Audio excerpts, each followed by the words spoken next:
Hello and welcome. This is Grant Hughes of Grant Hughes Investigates on YouTube. This channel evaluates all aspects of true crime. As you are aware, videos and live streams in this genre often discuss elements of crime that may be disturbing to some viewers. If necessary, take the precautions needed to avoid these feelings. Factual information related to cases is the key to fostering rational true crime discussions. Fortunately, you will find that here. Please hit the like button only once, share the video, and subscribe if you like my content. Thank you very much for watching.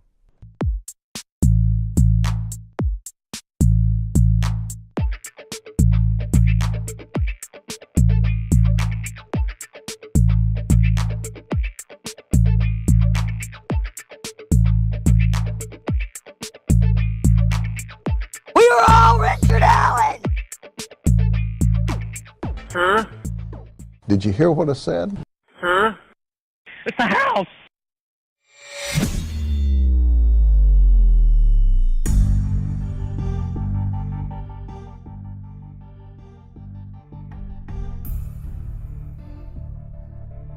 What's going on, freaks?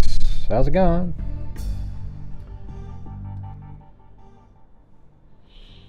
All right. Well, you can see the dogs over there doing something. Just, I don't know, man. They're two strange dogs. That's all I can say. We let them, run out around in the backyard and stuff. But when they're inside the house, they'll just like pee on whatever the hell they want to pee on every 5 seconds. I mean, it's crazy. I don't know what's going on with those guys. I don't know how to not get them to do that. Maybe we could try one of those shockers or something. Or a buzzer. Gray, that's what they do. Right. Hey, thanks, Buckshot. And Sandy Shirley earlier.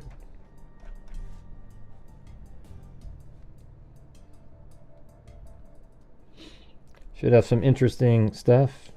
No, they're not neutered yet. The person said to wait till they're 1, but I don't know. I mean, it's like, I'd rather just sort of do it like now, because then they quit doing that crap. At least not as much, anyways.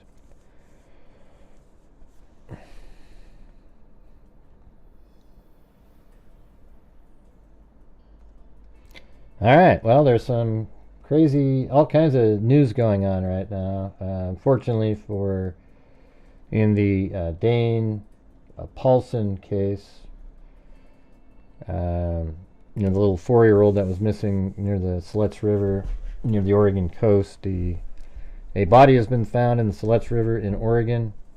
During the search for Dane Paulsen, Juan Heredia, a diver involved in the search, shared an update on Facebook. I wonder if they told him to do that.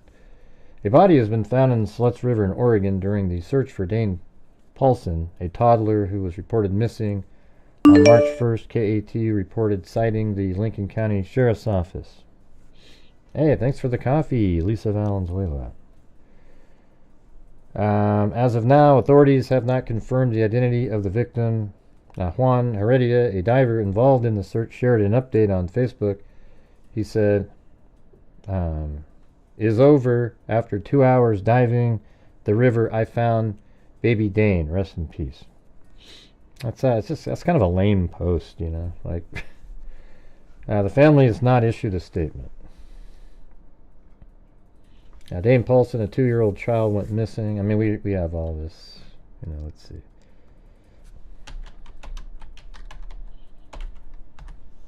I mean, why not wait a day? Or, somebody will mention that you did it.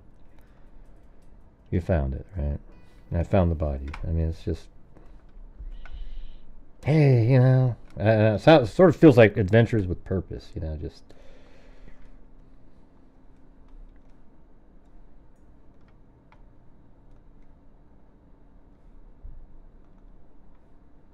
That's over here. Right, so he went into the water, apparently somewhere right around here, probably. And the water flows that direction.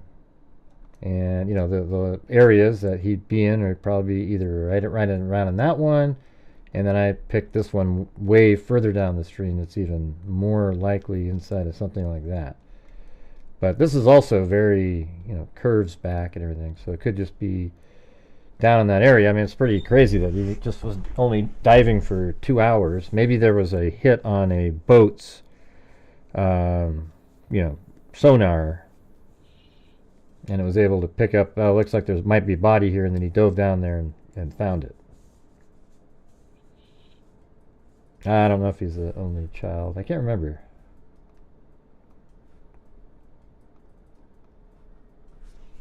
As of Monday, search teams comprising of divers and boats equipped with sonar had already scoured 14-mile stretch of the Siletz River, the access hard-to-reach areas. Additional boats with underwater cameras and remotely operated vehicles were deployed. Though the land within the search area has been thoroughly combed, we cannot guarantee the area is clear. Even with specialized equipment and search canines, it's possible to miss a small child that may be hidden by thick brush or other visual impairments. Yeah, it's just like a nightmare, Kid just goes into the water and is playing with the dog and he dies, And see, this is where the holier than thou types want to sue and, oh, those parents, they're neglectful, they should get put in prison for 20, it's like, give me a break, okay? No, they shouldn't. Their punishment is what happened, and they'll never forgive themselves, and they didn't do it, nobody did anything, there was no malice or anything, all right? I can't stand when people go after parents like this, in situations like this. Just thank God it didn't happen to you, because it could. No, it couldn't, Gray. I'm always... Nope, you're full of shit, man. It could happen to you. Second you turn your head, something could happen, and hopefully nobody blames you. The Lincoln County Sheriff's Office is working in partnership with the Lincoln County Medical Examiner's Office, as is standard. I guess this is the diver. Returning to our breaking news, today a diver discovered the body of 2-year-old Dane Paulsen in the Siletz River. The boy was missing since March 1st. The diver found the toddler's body about 3 miles downstream from his home. K2 Shelby Slaughter has been covering this story since the beginning. She's live in Siletz now. And Shelby, you're there right now with that diver? Yes, that's exactly right, Steve. I have the man of the hour, Juan Heredia, who actually found little baby Dane Paulsen just a few hours ago. And Juan, you actually drove down where you drove up from Stockton. That's correct, 12 hours. What compelled you to do that? The people start tagging me about this case, and they really opened something myself that is... I needed closure to come and help the family. So that's how I do it.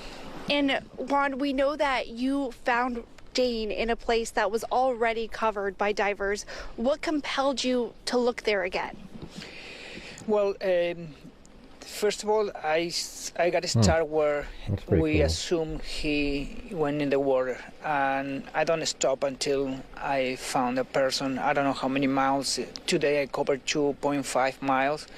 I don't know where the other divers were searching for, but that's my point to entry, and I covered the whole shore. Thank you, Juan, and so many people here are grateful for the work that you did. And you can see here he is already wearing a ribbon that represents little baby Dane. The family is having a vigil right now to my right, and we're going to have more with Juan coming up here later this evening. Reporting live in Siletz, I'm Shelby Slaughter, K2 News. Such a tragic ending out there. Shelby, thank you for that interview tonight and that report. How long have you been diving? 30 years. 30 years. What compelled you to come from Stockton to find baby Dane? I was in Mexico in a vacation, and somebody tagged me in Facebook. Yeah, so like right around there. The news, and I decided to come and help to bring closure to the family. If that's really how it worked, I mean, I don't know if that's how to look at it. Already searched it. They said 2.5 miles, but again look through these waters on your own. Because everybody have a different way to do. We have the same purpose to bring it closer to the family. Self can go back. It's freezing. It's swimming to seeing the news. Audio's So kinda many low. people doing the best to search. This is not about who has experience or not. This is about the community. This is about to come and help and volunteer your time and to do it. How about the Fort And Park? I did it my way, and they did in their way, and we have together we came to the same conclusion and the same purpose. And all these I'm not sure 200 what you're people that talking came, about. we have the same purpose to bring it closer to the family. And I did it by myself. They did it too. Well, and tell me a little bit about the waters. The current looks really strong in that river.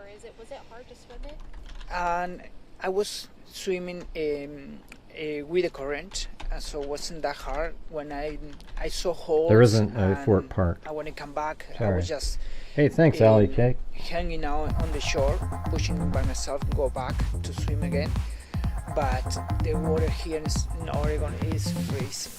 It's freezing. I still have headache for the cold water. Ocean wave emoji. Ocean wave emoji.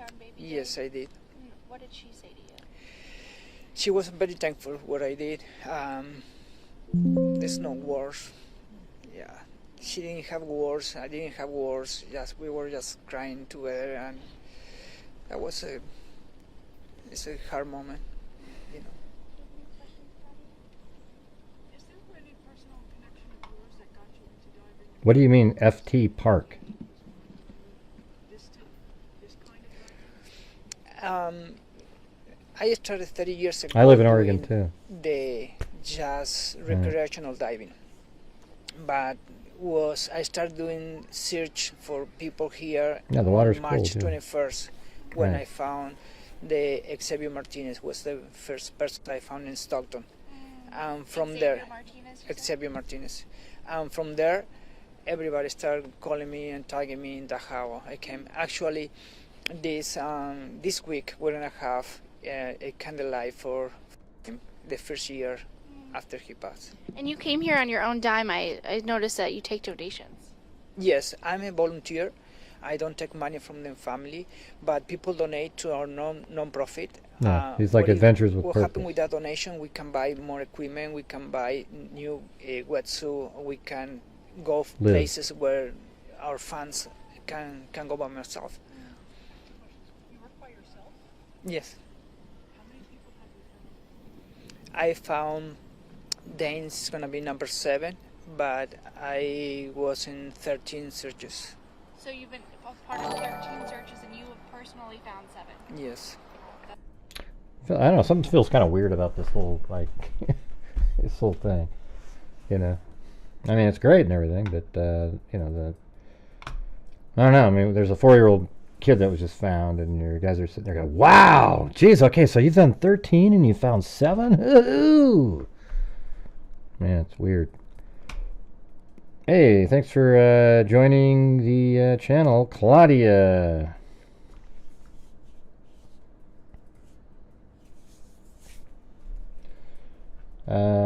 So let's see.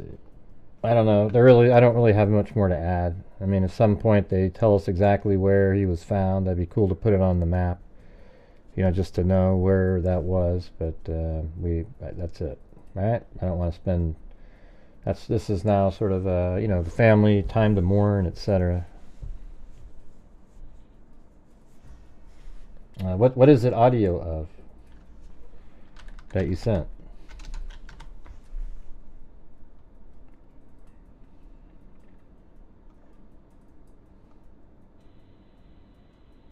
Oh. So this is from Broadcastify? I almost checked that out the other day. Alright, let me just download it. I have the archive feature, so I have this file. I don't think you can see that if you don't have the archive.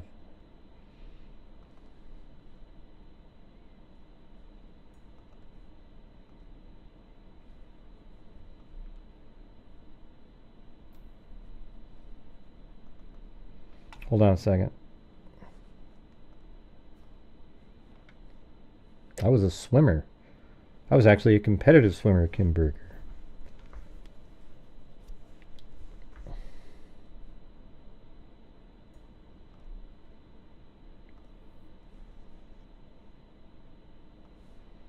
Here we go. Alright, so those are all the parts where the audio is right there. So let me do the effects. Special. Truncate silence. Wait. Control A. Effects. Special. Truncate silence. I'm not sure why that's there. Alright, this is like 14 minutes long. Let's see what's in it.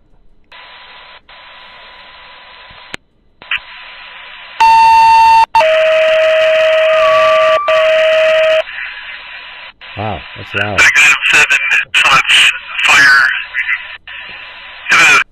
Jesus.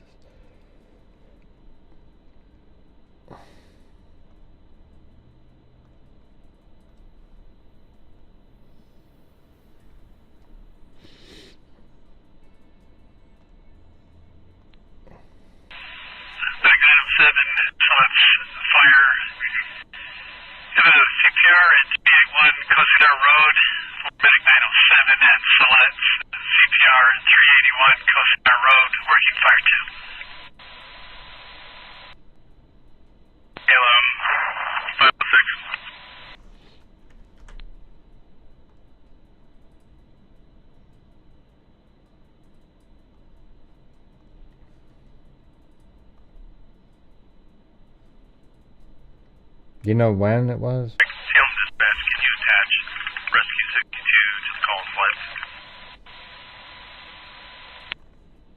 Rescue 62, copy. Hello, Karen. TWA, another traffic, go again. Salem Rescue 51. Select.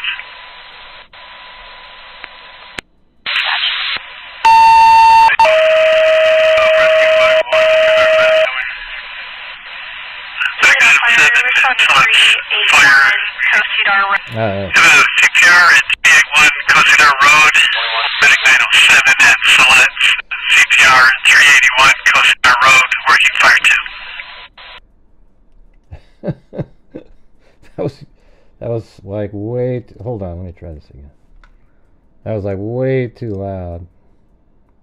I think there was two things playing at the same time, so hold on.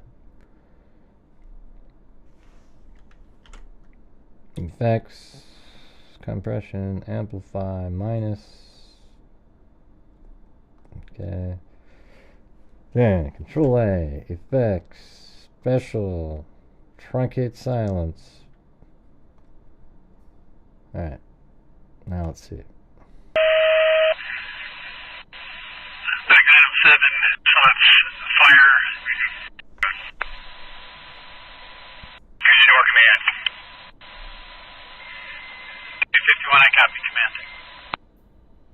Command from 506, I'm in the citizen's boat heading towards the other boat where the child is. Okay, they mentioned it. Dispatch to 506. Do you want the medic to command or also to stage? Stage with Danny 50.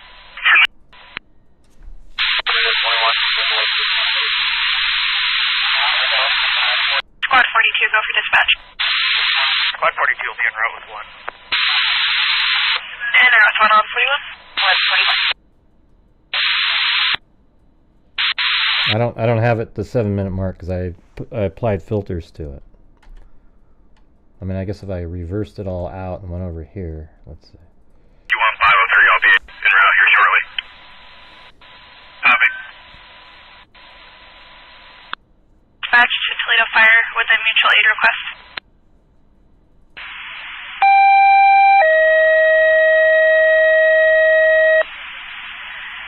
Toledo Fire, respond to 381 Cosidar Road for mutual aid request, engine 42, CPR in progress, male found in the water. Toledo Fire, respond. That can't be male found in the water. doing CPR. You wouldn't be doing CPR on a body that's decomposed like that. I can't imagine that being the correct call. Because I already heard, I already heard that one and said, okay, that can't be it. Toledo Fire, respond to 381 Coast Cedar Road. For mutual aid request, engine 42, CPR in progress, male found in the water. Toledo Fire, respond to 381 Coast Cedar Road. Okay, what's that? What is that? 381.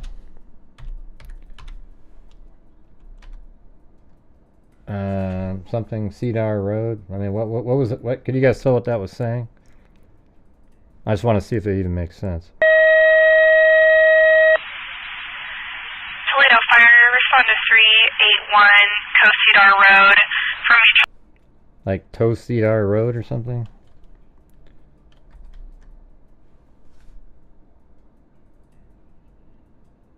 What do you guys think that says? Oh, is that it? Oh, there it is. Okay, let's see if that makes sense. Ah, well, it does. Right around the corner there. So that's right past that location. So you might have started further over here.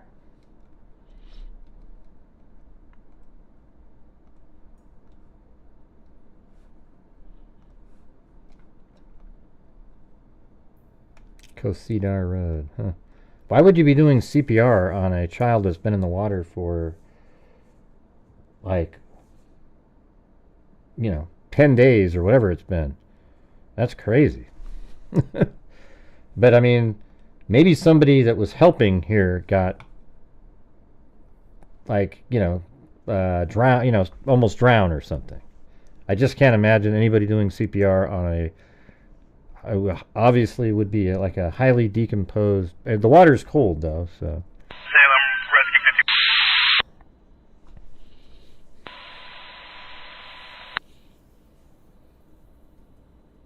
Looks like they found a little 2-year-old in the river.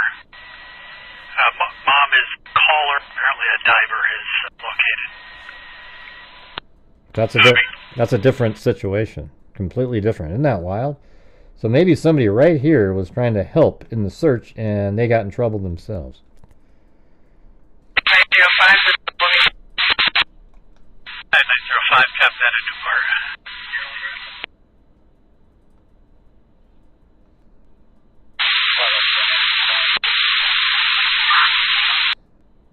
Anyone get 51 on me around? Duty 51 and around. I mean, they could have been referring to that kid when they said that. Male.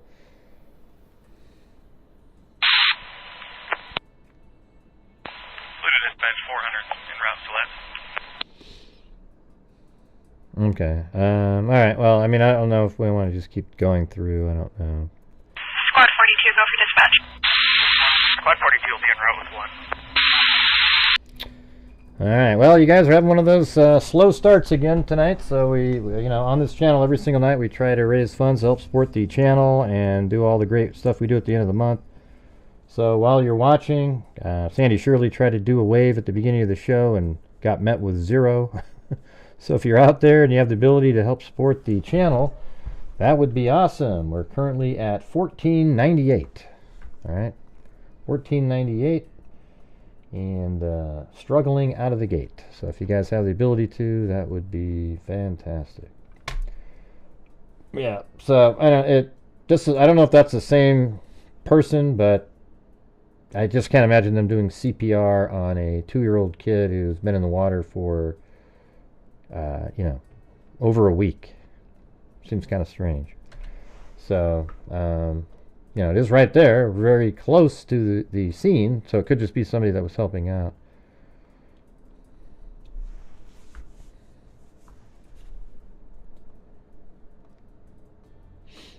Alright, so the next thing I thought we could do was the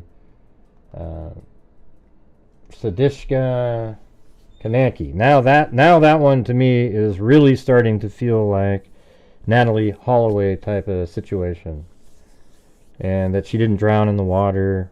She might be in the water, but It was weird because yesterday when I was thinking, or 2 days ago when we started covering that case, that lady, the Indian girl that's in Dominican Republic, the college student, I was thinking, well, maybe that person that stayed with her did something, and then I thought, okay, these were all friends that came together. That would be kind of weird. I thought they were all girls, right?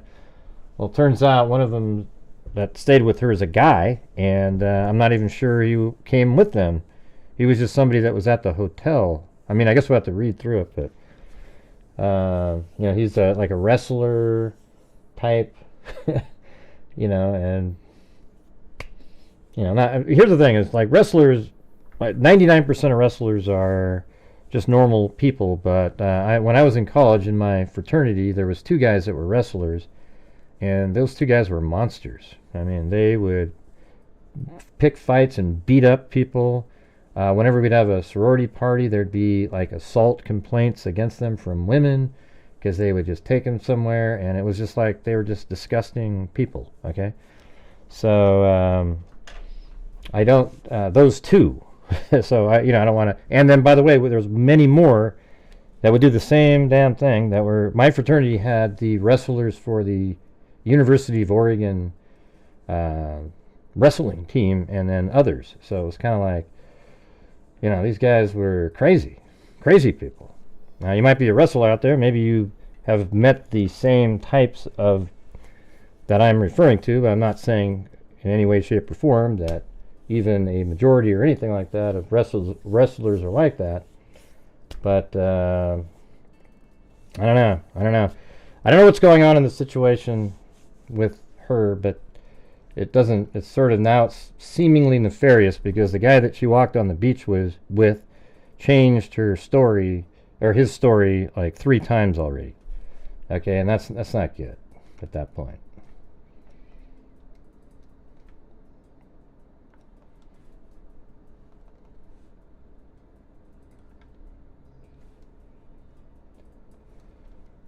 Right. Thank you, Jeannie Geigo. Anybody else out there? Get us going tonight. Exclusive hulking wrestler star. I wonder why they say hulking. Wrestling star revealed as last man to see missing Dominican Republic spring breaker.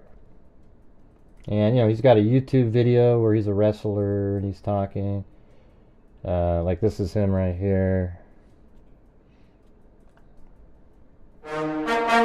Of the other activities you're involved in other than wrestling here at... So this is him years ago, like 4 years ago or something. That's him, the wrestler. And then this is him doing like some sort of how-to. He has a YouTube channel but only has one video on it. My name is Josh Revie, and today I'll be showing you how to set up a seems like a happy, just a mellow type of guy, but who the hell knows?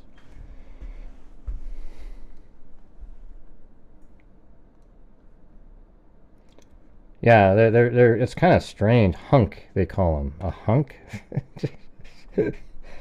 Who writes these things for the Daily Mail, for God's sakes? All right, I'll try it again, everybody. On the show, on a nightly basis, the freaks help support the channel. I'm trying to make videos at the same time to try to augment the slowdown, but if you guys have the ability to support the channel, that would be awesome. So I'm going to be reading this, and that's also when everything starts slowing down as well. And tonight we're not covering, the big cases, etc. So I'm relying on you guys. So let's see if we can reach that goal tonight. The mystery hunk, seen with his arm draped around missing spring breaker Sudiksha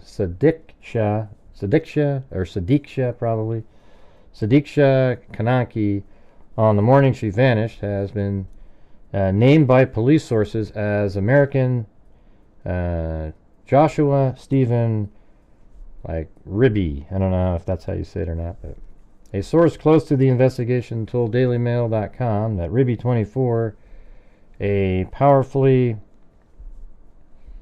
built former high school wrestler, was being cooperative. He is still in Punta Cana, but is not currently considered a suspect. Yeah, that would be ludicrous given the set of facts Dominican authorities are currently in possession of his passport. However, there is nothing to stop him lawfully retrieving it and flying back to the U.S., the source explained. It's believed that investigators also have the American's phone, but are waiting for legal authorization to examine the device. Hey, thanks, Vicky White and Florence White. Yeah. So sad. It's believed that investigators also have the American's phone, but are waiting for legal authorization to examine the device. Ribby and Kononki were seen striding towards the beach together at around 4 a.m. on March 6th. They were part of a larger group of her friends at 5:55 a.m. The others went, so at 5:55 a.m. the others went back to their rooms, leaving Ribby and Sudiksha on the beach. According to Ribby, the pair went for a swim, but were caught by a large wave. Ribby says he clambered back to the shore and then fell asleep. Does that even ring any remotely something that somebody would do? Oh, he climbed and he fell asleep. Yeah, so you got somebody you're out in the water with. You had your arm around earlier. You're out in the water, and you get hit by a big wave, and you roll into the shore, and you go, oh, shit, and fall asleep. You know, this guy doesn't look too bright, gotta be honest. He sounds like a complete moron. Sudiksha was never seen again. And even if it's true, he's a moron. Let's just put it that way. Her body has not yet been found, but Dominican police remain convinced she drowned. Yeah, I wouldn't be shocked if she's in the water. Yeah. Her family are less certain. Yeah, I mean, she could have. I mean, who knows what he, may have. I mean, I don't know. When we say he, to me, this is one of those ones where you've got a person that's with her last, and he's even saying he was with her as she disappeared. Okay, he's admitting that, and has changed that story 3 times. That's when you start going, okay, there's something going on here regarding that person.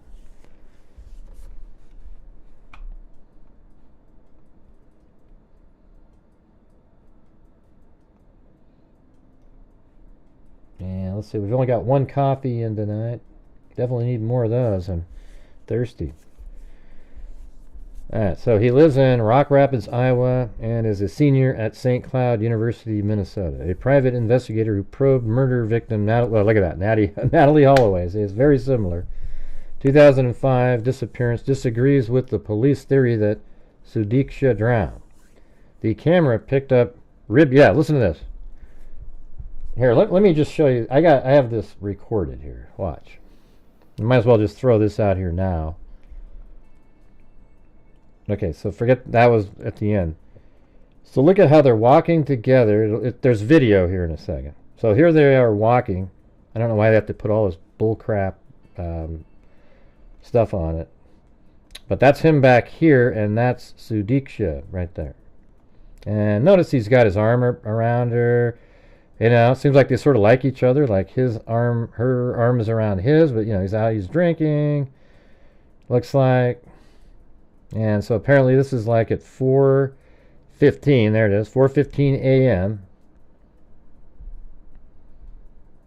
And I think the ocean's directly back behind him. And then here they are leaving again. And he's got his cell phone, and he took like a selfie with her. And look, her arm is around him, and his is around her. Right?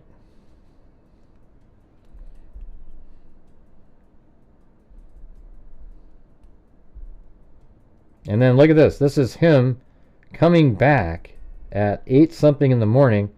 No shirt on, of course. I mean, so let's go back here. There's probably some evidence that was on this shirt here. See that? So there's this shirt there, and then you see him coming back later with nothing. Just those same damn shorts. Did he have the shorts on now? Let's see. Yeah, so he's got those gray shorts. And then we go over here. And now look at, he's coming back with the gray shorts and shoes, but where the hell is his shirt? Did he use that shirt to do something to somebody? I mean, I've never seen anything more. Yeah, I mean, if I was like, you know, of course we don't know for certain here. This isn't like Brian Koberger or something. But it's almost as bad. Like circumstantially, just right now, it's horrendous for him. I mean, so you're saying that a wave came and knocked you over. Let's go back up there. What did that say again? According to Ribby, the pair went for a swim. Okay, so here they are. It's him and the girl out swimming together, but were caught by a large wave. And then Ribby says he clambered back to the shore and then fell asleep. Because that's what people do when they get hit by a big wave. They clamber back to the shore and go to sleep. Her body has not yet been found, but they think she drowned. I don't believe. I mean, she could be in the water. I just don't think she drowned. Her family are less certain. They are calling for investigation into human trafficking. Okay, that's... I mean, that'd be kind of weird if somehow he had a connection. Although his been verified has no information other than his address. So I can't look up any of the phone numbers or stuff like that because they don't exist on there. But maybe somebody else has them. I don't know. When contacted by Daily Mail, Ribby relatives describe him as a good kid who focuses on studies. Hey, thanks, Allie Cake. You're the first gifted membership tonight, too. So, yes, I'm the same YouTuber that makes the Brian Koberger videos as well, everybody. So if you could please help support the channel, that'd be great. The camera picked up Ribby barefooted and without his shirt. There you go. As he slowly walked back to his room at 8:54 a.m., around 4 hours after he went to the beach with Kononki. A source with knowledge of the investigation says Kononki's friends left the hotel for an excursion in the morning and returned at 4 p.m. That's when they noticed she was missing and alerted authorities. Hey, look at that. Amber Maiden gifted 5 memberships. Look at that. Got one to Miss Lee, Michelle Richard, Doreen Acevedo, and Kelly Rhodes, and also Jamie Nasser. And doesn't look like GSU PM got one again. Thank you guys, appreciate it. But these are people searching around.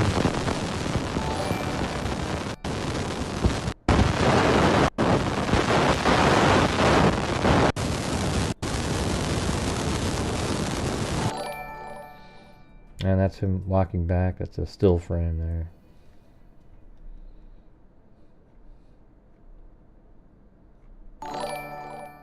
Ribby told investigators he and Kononki went into the water and were swept by a wave.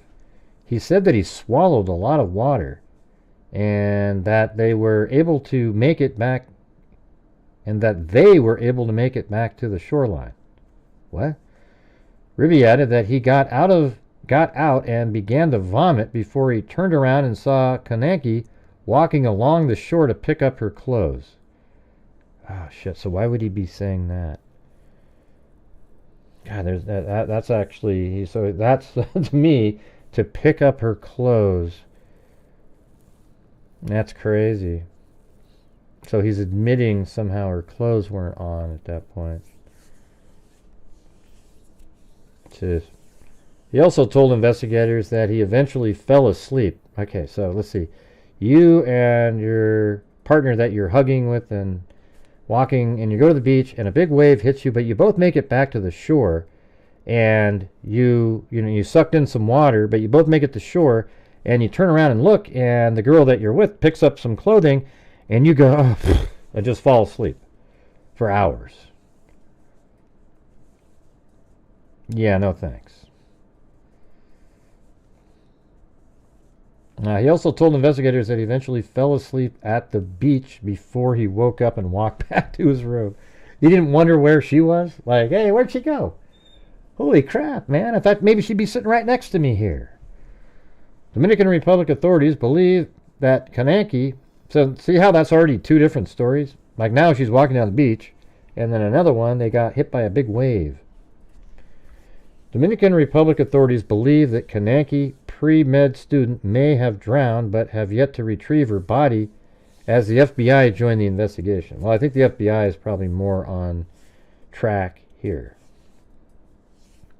All 5 people who were seen in the video with Kononki were interviewed a second time, the Dominican Republic National Police said in a statement. Employees of the hotel where the young woman and her companions were staying are also part of the process in order to gather information that allows corroboration of their movements, interactions, and any relevant data in this search process, the police said. That's her right there. The U.S. State Department is working with the Indian Embassy in the Dominican Republic, which has taken the lead in the investigation, as Kononki is an Indian citizen who was a permanent resident of the United States. While authorities suspect the likeliest scenario is that she drowned. Why is that the likeliest? In the rough conditions, her family are urging them to consider other lines of... I mean, I guess it could be where he feels guilty that while they were out in the water, a wave came by and it took her out, and you know, he doesn't want to admit that he wasn't able to help and save her, so he makes up a story that he drowned. I mean, that's the most generous story I can come up with. Okay? That's the only thing that I can come up with, because you know the story he's telling isn't true, right? I mean, it's just garbage.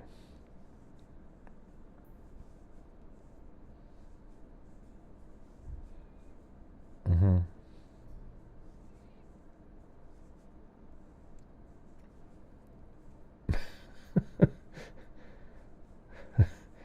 Why do you feel invisible, Chicken Wing? Am I supposed to, like, read every one of your comments, or are you waiting for the people in the chat to talk to your comments? No, we just read that, Zozo. I just read that part.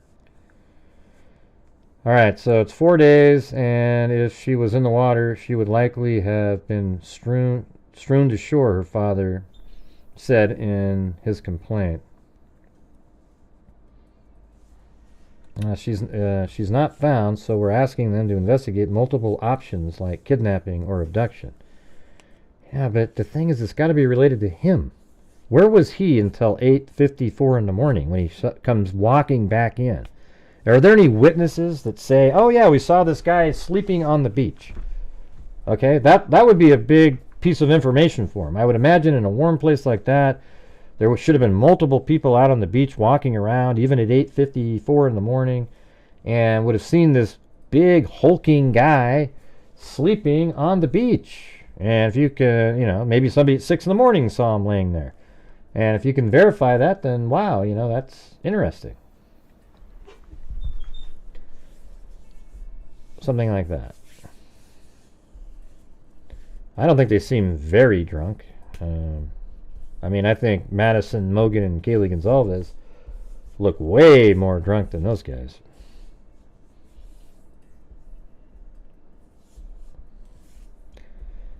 Let's see. The complaint states, while it is possible that Sudiksha drowned, there is a growing suspicion that there may be a crime, specifically the possibility of kidnapping. I'm not sure why they're going down. That's kind of a weird route. You know, you've got this guy that was with her, and I mean, you know, obviously it's possible something else is happening and he's just lying about what's going on, but he's told 3 different stories.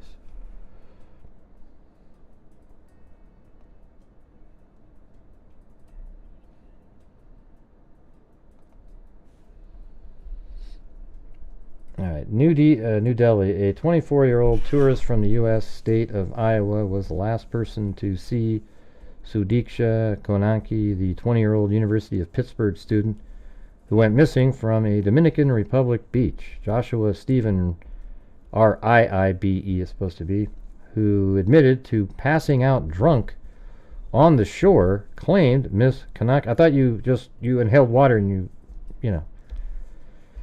Claimed Miss Kononki was gone when he woke up. Dominican news outlet El Nacional reported.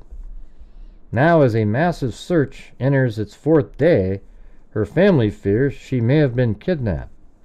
Miss Kononki, a pre-med student from South Riding, Virginia, was vacationing with 5 friends at the Rio Republica Resort in Punta Cana. Surveillance footage from Noticias SIN show the group partying at a resort disco until 3 a.m. Hey, you guys, were currently at,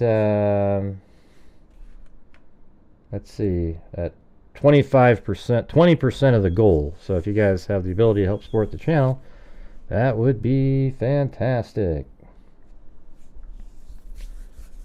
See, now as a massive search enters its 4th day, her family fears she may have been kidnapped. Miss Kononki, a pre-med student from South Riding, Virginia, was vacationing with 5 friends at the Rio Republica Resort in Punta Cana. Surveillance footage from Noticias SIN showed the group partying at a resort disco until 3 a.m. before heading to the beach around 4 a.m. So was this guy part of their group? Her friends left her alone with Mr. Ribby, making him the last known person to see her alive. See, I don't think so. I think he was just there he was just some guy at the hotel. Mr. Ribby has since provided 3 different versions of what happened next. So listen to this. He vomited from the rough waves, left the water, and checked if Miss Kononki was okay. He felt sick, exited the surf, and last saw her in knee-deep water before blacking out. He saw her walking alone along the shore before falling asleep. And remember grabbing her clothing, remember? Despite the conflicting accounts, police have not named him a suspect, but confirmed he was cooperating with investigators. Miss Kononki's friends waited nearly 12 hours before reporting her missing at 4 p.m. Thursday.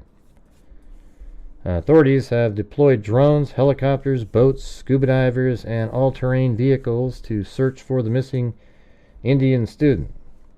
Juan Salas, director of the Dominican Republic Civil Defense, said that the chances of finding her alive are minimal. Authorities believe she may have drowned after entering the ocean. Okay, but his stories don't match that stuff, you know. So that's what's weird. So is he just lying because he's embarrassed he couldn't save her, or what? Authorities believe she may have drowned after entering the ocean in a brown bikini, as her clothes were found on a beach. Shea lounge. Okay, so that doesn't match that story. So now her clothes is found on a chair, but he says that she went and collected her clothing. So what? She walked over to a chair and sat it there and then walked off into oblivion? Her father, Subarayadu, has formally requested an expanded investigation, fearing she was kidnapped. It's 4 days, and if she was in the water, she would likely have been strewn to shore. She's not found, so we're asking them to investigate multiple options like kidnapping or abduction. The family also finds it unusual that Miss Kononki's phone and wallet were left with her friends, as she always carried her phone with her. Were left with her friends. Maybe because maybe she was going to go swimming and didn't want to lose it. Felt safe.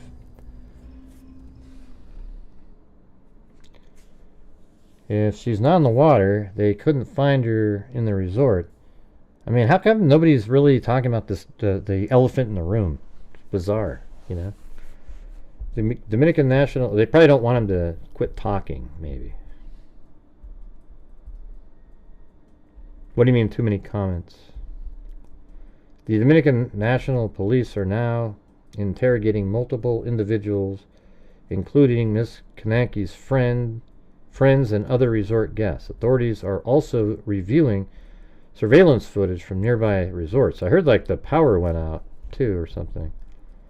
International agencies, including the FBI, DEA, Homeland Security Investigations, and University of Pittsburgh Police, are assisting with the case.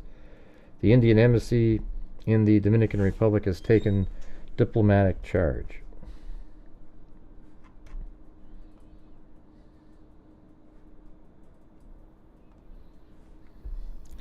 Alright, guys. Do I need to start dancing a jig again? Or throw myself in prison? Or it's just every night it's the same thing. It's wild. You know? Let's see, what's this one say? Kononki 20 was seen on surveillance cameras near the beach with several people around 4 a.m. on Thursday. A short time later, cameras captured 5 women and a man. Okay. But she went with 5 friends, so those 5 women are probably... So the man, I think, is just some guy that was at the hotel that she met. See, that's what makes this a little bit more kind of... It wasn't like she came with that person. The man was captured on cameras leaving the beach alone shortly before 10 a.m. Well, it was actually 8:54. Now, police say they are also questioning other last seen with Kononki on Thursday to establish where their search should be focused. Well, that's the only thing I can do. I gotta get thrown in prison, buckshot, and then hopefully the freaks bail me out. But even last night, we just barely got out of there.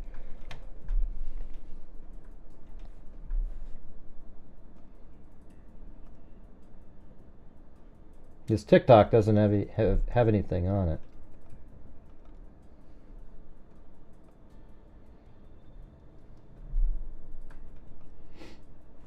Well, let me look up this phone number that Zozo gave me.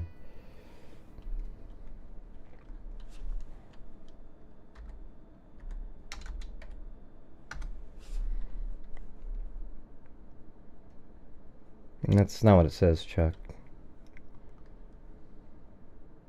That's complete bullshit, what you just typed in. Let's see.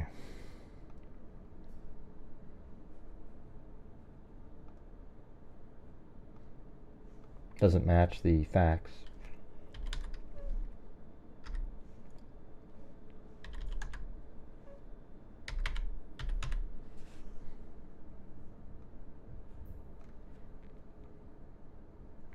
Yeah, it doesn't match the information though, so that's why it doesn't make sense. That's what you gotta do is when you're trying to do a theory, it's gotta match.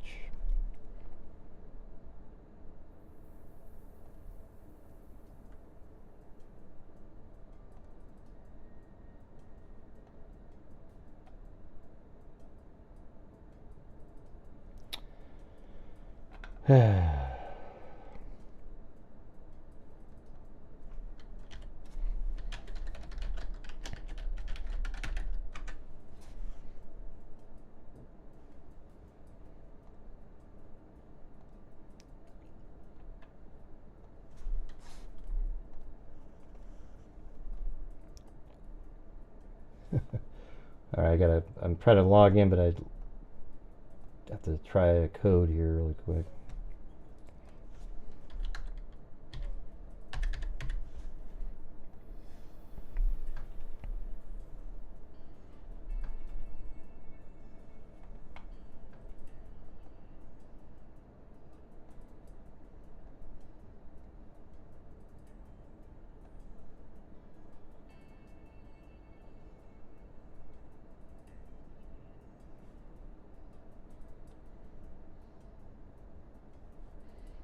Okay.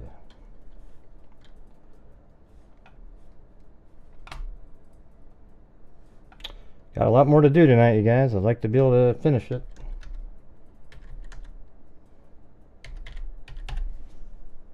But I could start working on another video.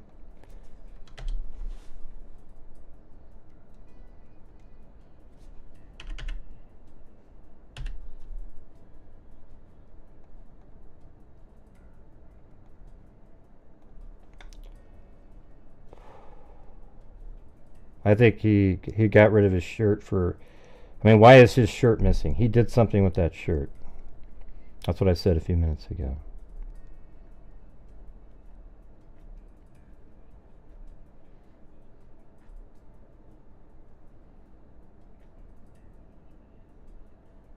And that phone number doesn't really have much on it.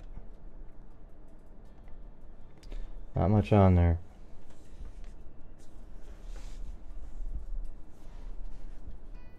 Yeah, they would have been able to find her if she was in the wooded spots.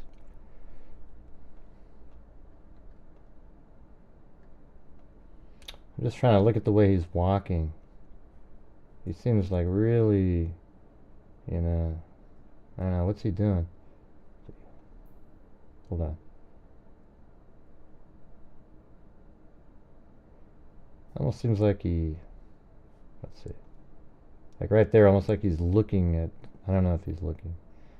But what's he got his left hand doing something.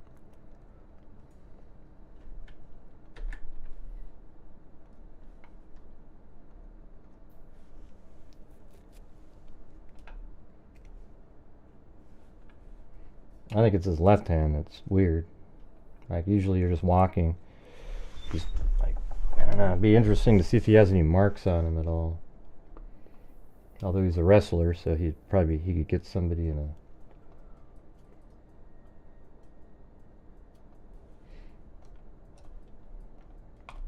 So this is the resort right here.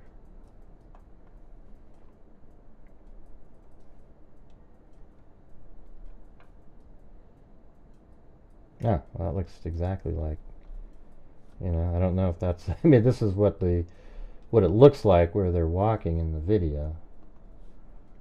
So that is what it looks like in there. See if we can find probably the front.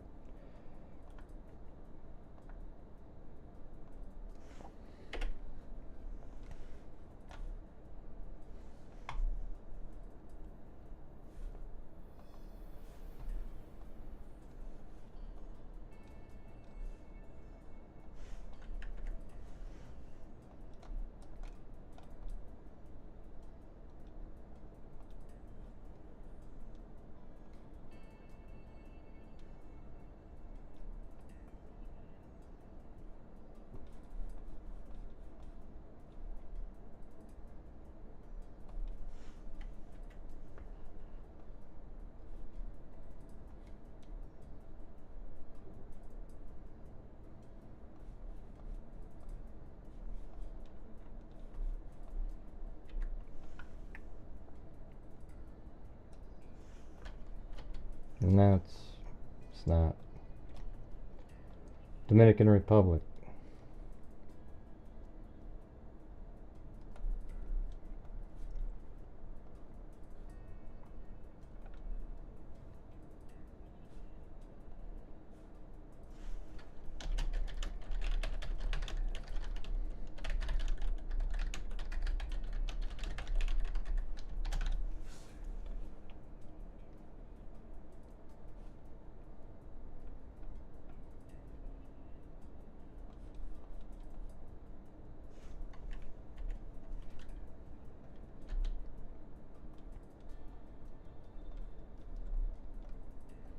I mean, if they're heading that way to go to the beach, you'd think it'd be kind of like over here.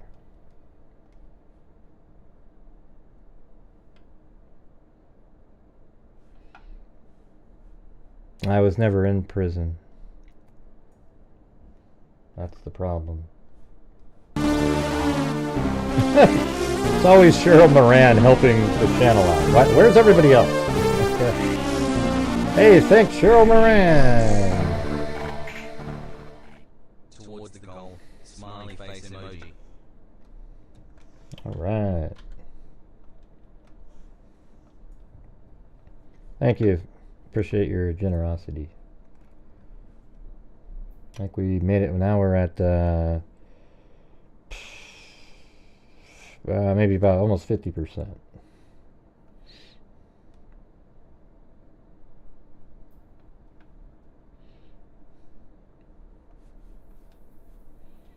It seems like it's that place right there. It's weird how you can't. Let me see if there's a better Google Earth than this one. This one sucks.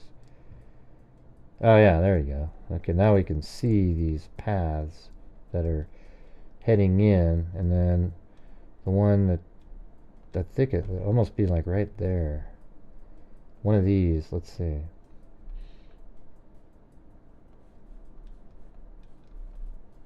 Okay, so that's not where that pin was. It wasn't next to the pool. Not sure why that looked like that.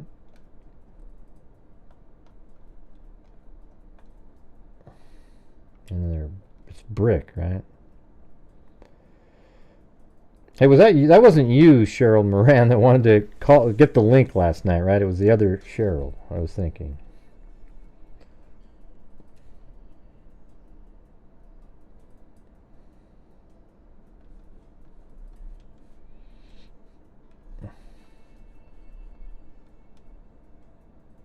You know, I wonder if there's just like, this is kind of, it's in a place like this, where, but there's just a camera.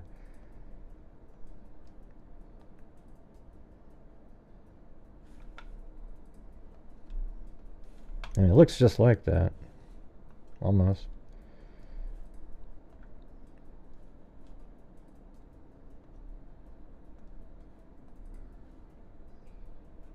Hold on.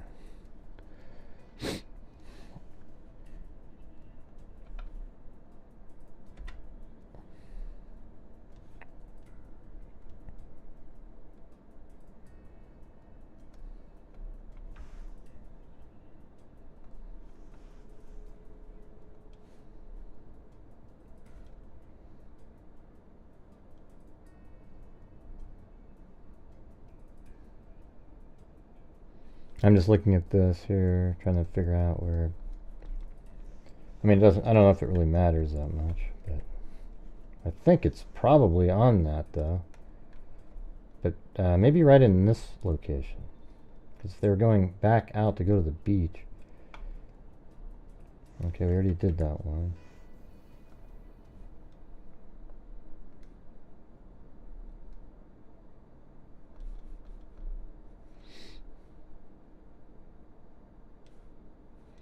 Yeah, well, it seems like it's definitely on this, you know, one of those paths, that one or this one. And that one seems big, so let's see. I'll see if I can find the exact one.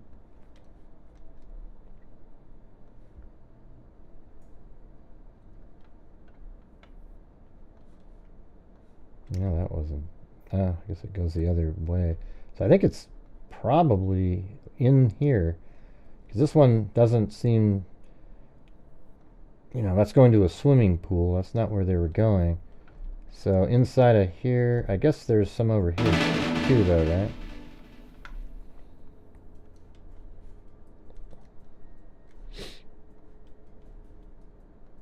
Hey, thanks, JT. Appreciate it.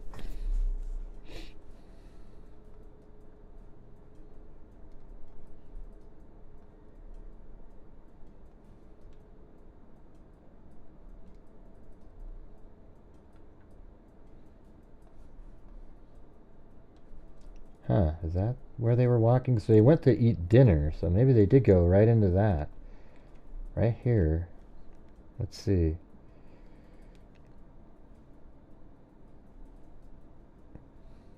Just looking at the bushes there. Doesn't look right.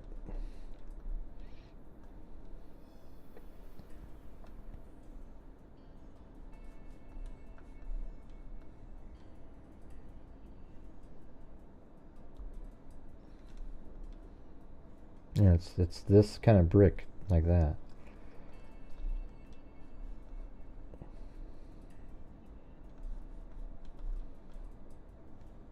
It's not. See, it's the red brick. So, anyways, he heads back out though. I think it's just going to be, like, it's going to be the one. It feels like, you know. I guess what's difficult to tell is it does go from here to there to there to there, but there isn't these little 360-degree looks everywhere. Like, there isn't one there, for example. I could try to go, yeah, there's nothing there. And so when they're heading, but the problem is it has to be something where when you're heading back at the end, you're going towards the beach. So you went like this way and then that way. So, you know, right here maybe. Like right there, let's see. That, yeah, man, actually, if you go down there a little bit. Wow.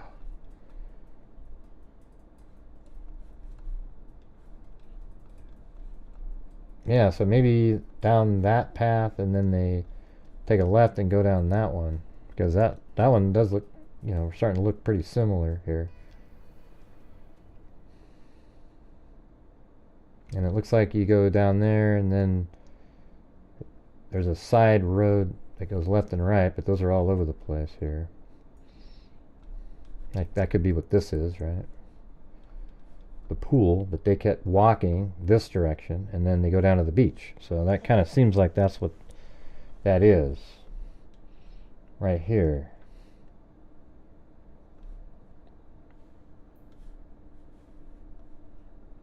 Doesn't it?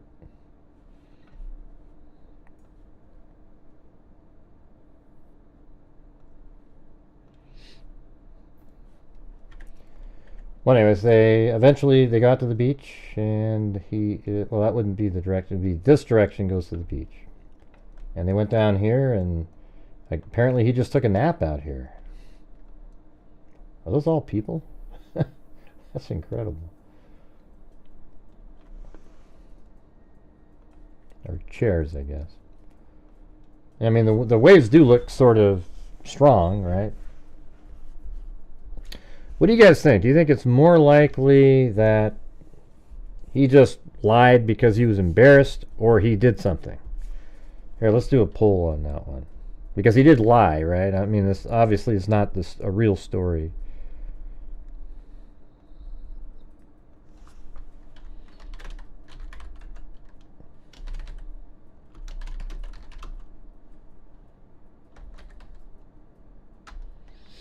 Let's see.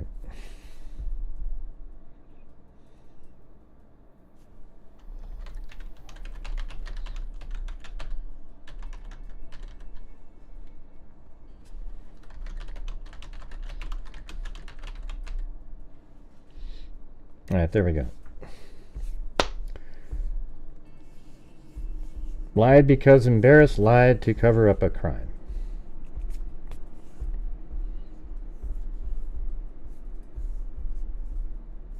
Yeah, I think there's something. I mean, to me, the information, you know, they're all together, and then they're sort of looking lovey-dovey, and then they go out together. I mean, I could see a scenario where he tried to make an advance at something and take it a little bit further, and it's possible her friends didn't even know that they were sort of being lovey-dovey because they were in the back. You know how maybe they were sneaking in the, I mean, who knows, like the little hugging and, you know, arms around each other's backs. And it could be a scenario, I'm just saying it could be, where they no, Cindy, it's not. Are you kidding me? God, you're crazy, man. Oh man. So anyways, that means he's lying though, right? Because then he came up with a fake story. But I think it makes sense. Like, he tried something and he was drunk, and he wouldn't allow her to say no, and then something escalated.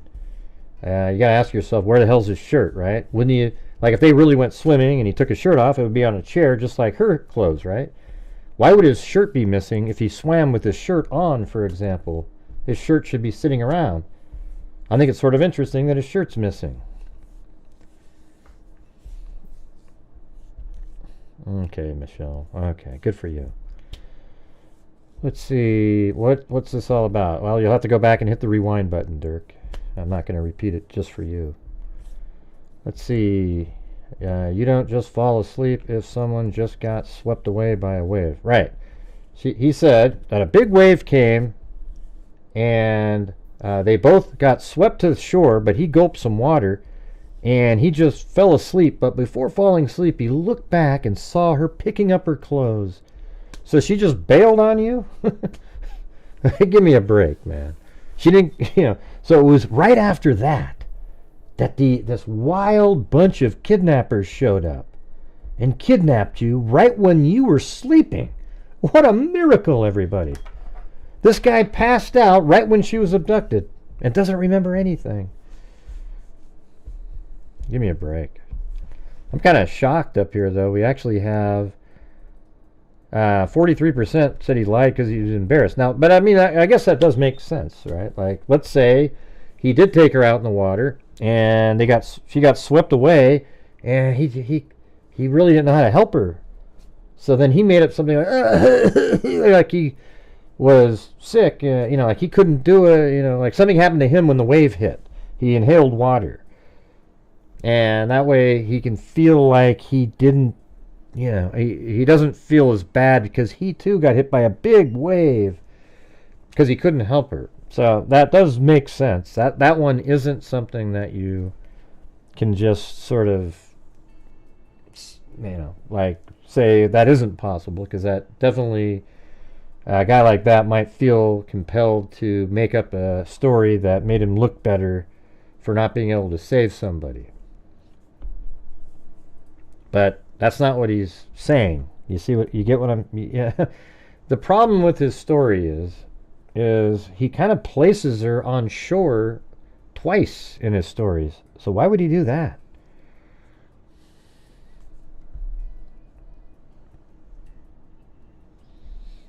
Why would he do that? Anybody have an answer to that?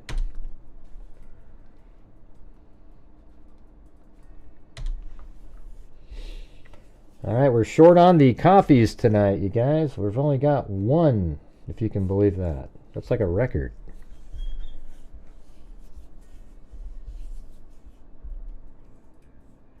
Yeah, I'm just saying that's a possibility. Just chilling. I mean, it's not even completely unlikely. It's just something that's a possibility. I think, my opinion, that there's something nefarious that went on between those two. And it is true, right? She didn't know him before she got there, right? Like, they didn't come together on the trip, right? He's a person that they just met at the hotel.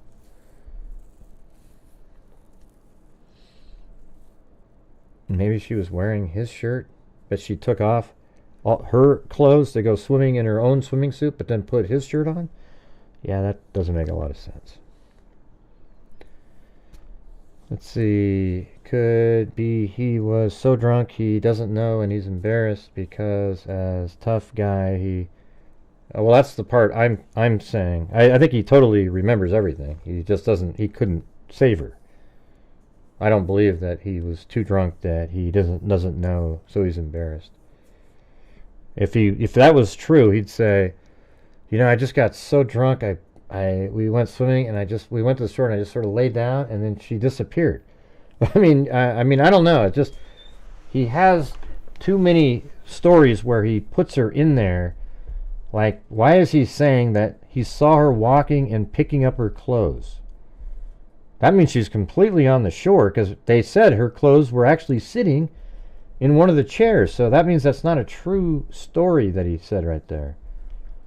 But then, I guess, why would you say that if it's sitting in a chair there?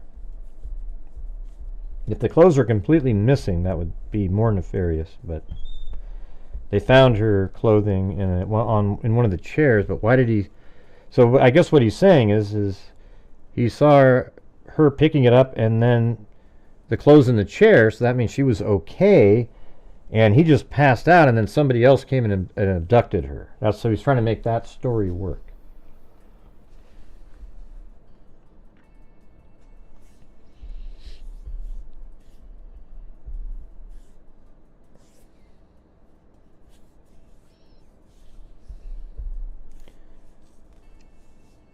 How strong? I don't know how strong the drinks are.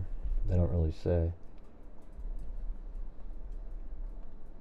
I don't see it in the brochures where it says we put this much alcohol in them.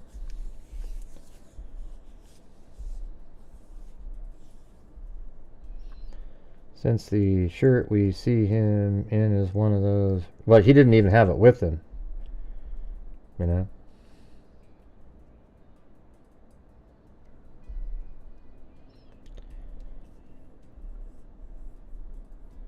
Right, she's not going to put that one on. It's way too big for her, and it's not even... I don't think they look incredibly drunk or anything. He's got a drink in his hand. He looks a little stumbly, you know.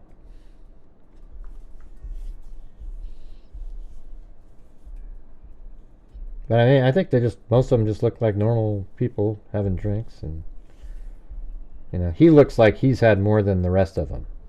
I'll say that. You know, he's got his hand up in the air. You know, it's just something. I can just tell just the way he's moving around. He looks like he's had a couple more than the rest of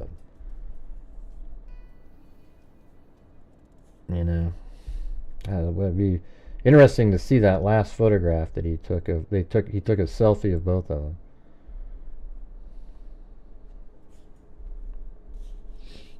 Yeah, they're trying to get into the phone.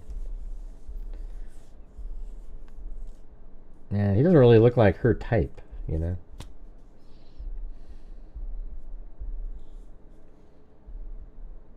Comes back without his shirt.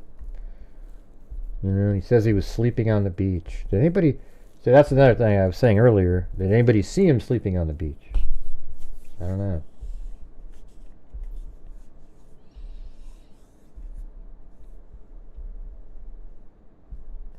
He could have his tank top shirt in his left hand and pocket. I don't think so. I don't think so. Yeah, I don't know. He's just kind of... I was thinking there's something... He's doing something with this hand over here. It's almost like he has something wrong with his hand. So it feels like in one shot there, like I was saying earlier, like right there, is he looking down to the left, or is that just the shadow making it look like that? It could just be the shadow, because it doesn't seem to rotate back. It's crazy lighting. I mean, that is his nose, so he is looking down right there. It's almost like he's sort of checking out what's going on.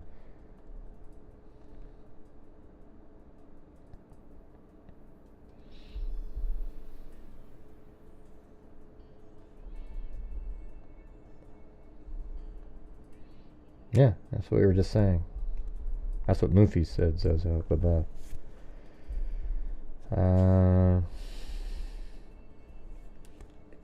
Yeah, it kind of looks like it's in a pocket or something. But it just looks awkward. Why would you have... I mean, just walk, you know.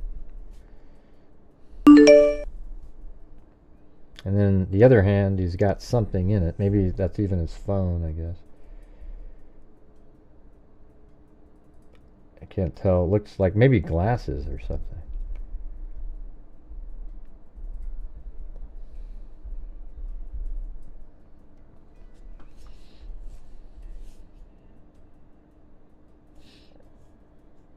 No, I was just telling you that that's what Moofy's was saying up there, so maybe you and her can talk about that.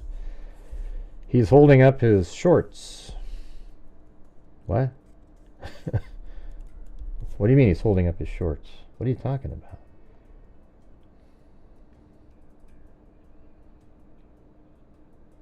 What are you talking about? He's holding up... Oh, you mean you think it's shorts? It's the shorts that he's wearing, obviously. You mean like they were ripped or something? Could be. I don't know. Maybe. You never know.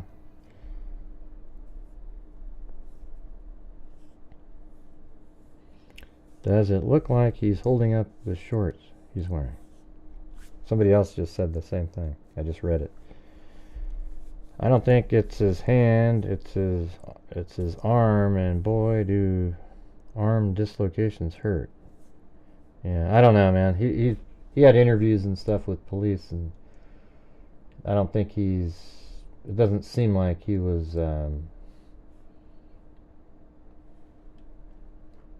let's see, where is it?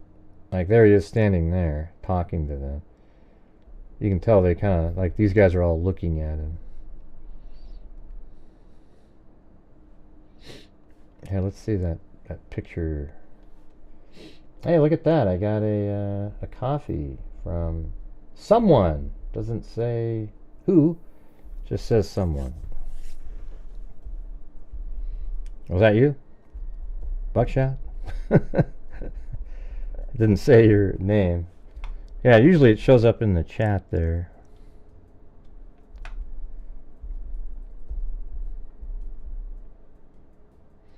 I don't know why they're saying that, probably to keep him talking. As soon as they call him a suspect, he's gonna, you know, he'll probably get an attorney, go back to the U.S., and things get really complicated.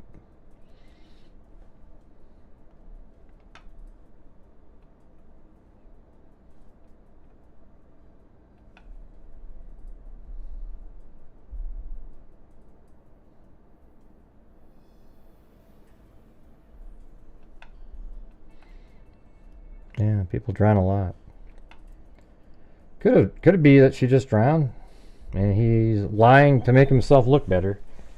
You know, he probably maybe was even there the whole time, and he looked around waiting and tried to find her for hours and hours, and then he came back in and he made up the story that he just passed out because he doesn't want to deal with the, you know, like, I couldn't save her. He wants to sort of separate himself from what happened. And, you know, and the reality, it'll be the same, that she drowned out in the ocean. Why should he have to take the blame for not helping? So he comes up with a story that makes himself look better, you know, something like that.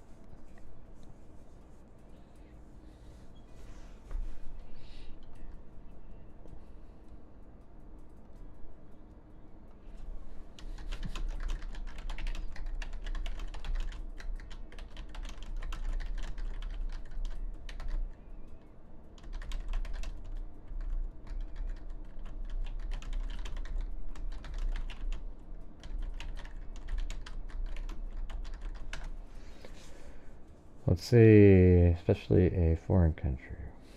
I'd be terrified to be a beach at night. Yeah, so this is right there. I mean, you can see the same things in the background in the picture. Let's see. Yeah, so see in the background that little point that sticks out? Can you guys see that right there? See, that's what that is. So definitely, you know, right here.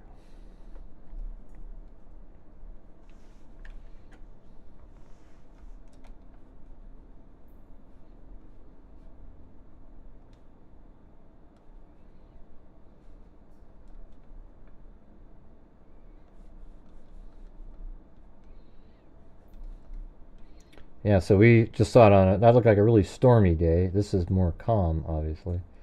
And it looks like they have a net out there, maybe to keep, like a swim area, to keep sharks out. Maybe. Or just, hey, confined to here, so if they swam in there, where would she be? Wouldn't she be in the nets there? Yeah.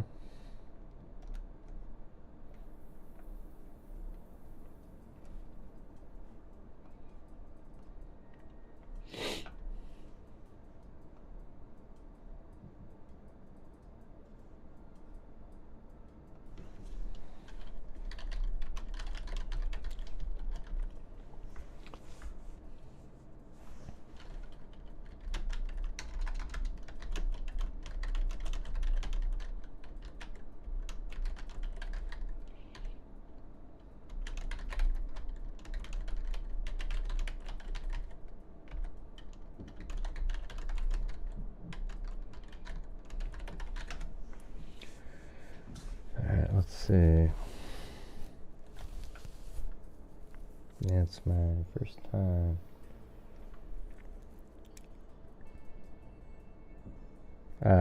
First time for what? Buying me a coffee? I think it shows up on the screen. It should have, anyways.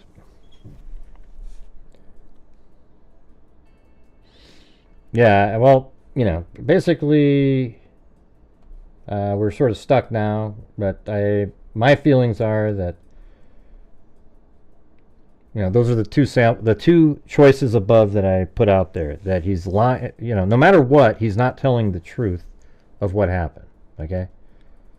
Does anybody actually believe that they were swimming together, a huge wave hit both of them, and then he gulped some water, then he made his way to shore, and then he looked back and saw her walking and picking up her clothing, and then he fell asleep, and then somehow her clothing's on the chair, and then 4 hours later, 3 hours after that, he's walking back to the hotel without his shirt, and somehow it just sounds ludicrous to me.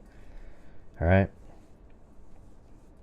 I'd like to actually hear his real words telling what he remembers, because all we're hearing is what some investigator says back. Right?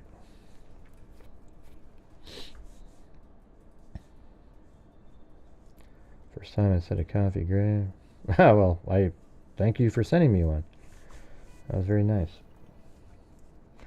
All right, so you guys, I'm going to switch over now. I don't have much more to sort of go through on that. I don't know if Zozo has any more stuff to send over. But I want to do the Caleb Harris update. That was like this long interview. You guys remember Caleb Harris, right? It's an interview from like 5 days ago or something.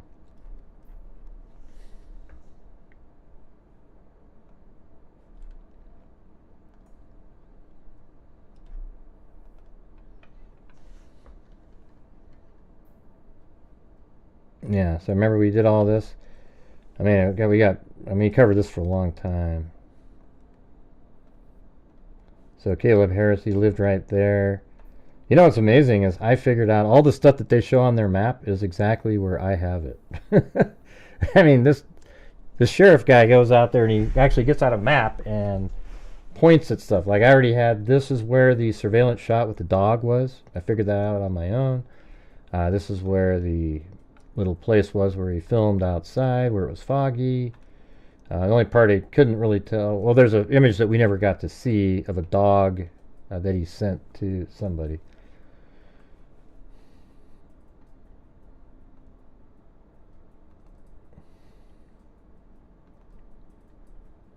Complex. Is his phone still missing? His phone is several tips. So this is the guy right here. We've recovered what potentially could be evidence. I'm just gonna like play the audio, and then when he starts showing the graph, I'll show you those. Having it tested. So at this point, we can't say it's actual evidence or not. Are there still detectives assigned to his case? Yes, we have two detectives. See, Caleb Harris, he was a college student, and was it Corpus Christi, if I remember right? Yeah, Corpus Christi. He was a college student here, and what was interesting that came out was he was kind of posting online for sexual, meeting up with partners and so forth. And he was on Reddit even, and he had a post for that exact night that he wanted to meet somebody right over here at this park. And then, he was walking his dog at like 2:44, and then at 3, just after 3, he's outside taking a picture, and obviously he dropped the dog back off at the house because, and I'd said that a million times, and this guy says that too, that he put the dog back in the house because he doesn't have the dog with him. He disappeared and the dog's in the house, so that picture taken was the last picture that he took, and he just disappeared off the face of the earth.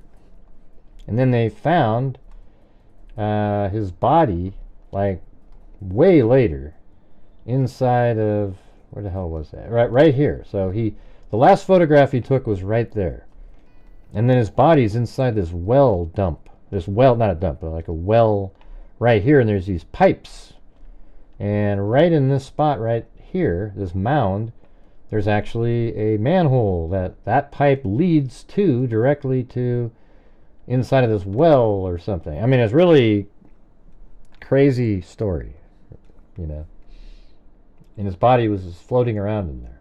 Two of our missing person detectives are assigned to this currently. At one time, we had upwards of 12 detectives from different parts of the department working on this case, but as the leads have dried up, there's no need to have that many detectives working it, but we have two very good detectives working on the case. The last time we sat down to talk about this case was back in the summer. We talked about digital information that was coming in, that was being reviewed. Has anything come out of that to help you all determine maybe his last moments? No, it hasn't, unfortunately. We were very optimistic that all that digital data would paint a picture of what happened to him that evening. Unfortunately, it really didn't clear anything up, other than to dispel one of the theories that we had was that he had gotten a ride with somebody and left the area. After we thoroughly went through all the cell phone data and the geofencing, it was very apparent that he did not leave that general area that evening, or at least his phone didn't. Okay, his phone didn't leave the area. One of the theories was that this was just a tragic accident, that he may have fallen into a manhole. Is that something y'all have been able to rule out or confirm? No, we haven't been able to confirm one way or the other conclusively. It's amazing how little they've been able to disprove or prove, you know? Whether there was foul play or whether it was an accident. The evidence that we have doesn't clearly point in one direction or another. There is evidence on, I guess, on both sides to support the potential of foul play, but it's just as the evidence is just as strong to suggest it was a terrible accident. What would you like the community to know as we do hit this 1 year mark? Well, certainly, the first question is it an open case? It is an open case. We haven't closed it. We closed the missing person. Yeah, so it's interesting. It's still open. Isn't that amazing? Person case, obviously, because he was found. We are still following up on tips as they come in, or evaluating tips. There's some tips that come in that really aren't tips. They're just kind of suggestions, or I heard from a friend of a friend of a friend that said, those kinds of tips aren't really very reliable. And those are still coming in even to this day? Yes. Well, I don't know about today, but yes, we've had still followed up on a few tips since August. His autopsy was it unconclusive or undetermined? Any new evidence to suggest how he might have died?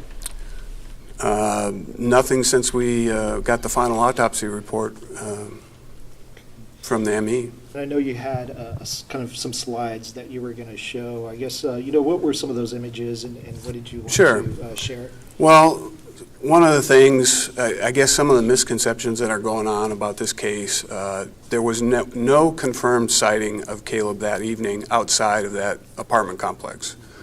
There was no digital data putting him anywhere outside that general area.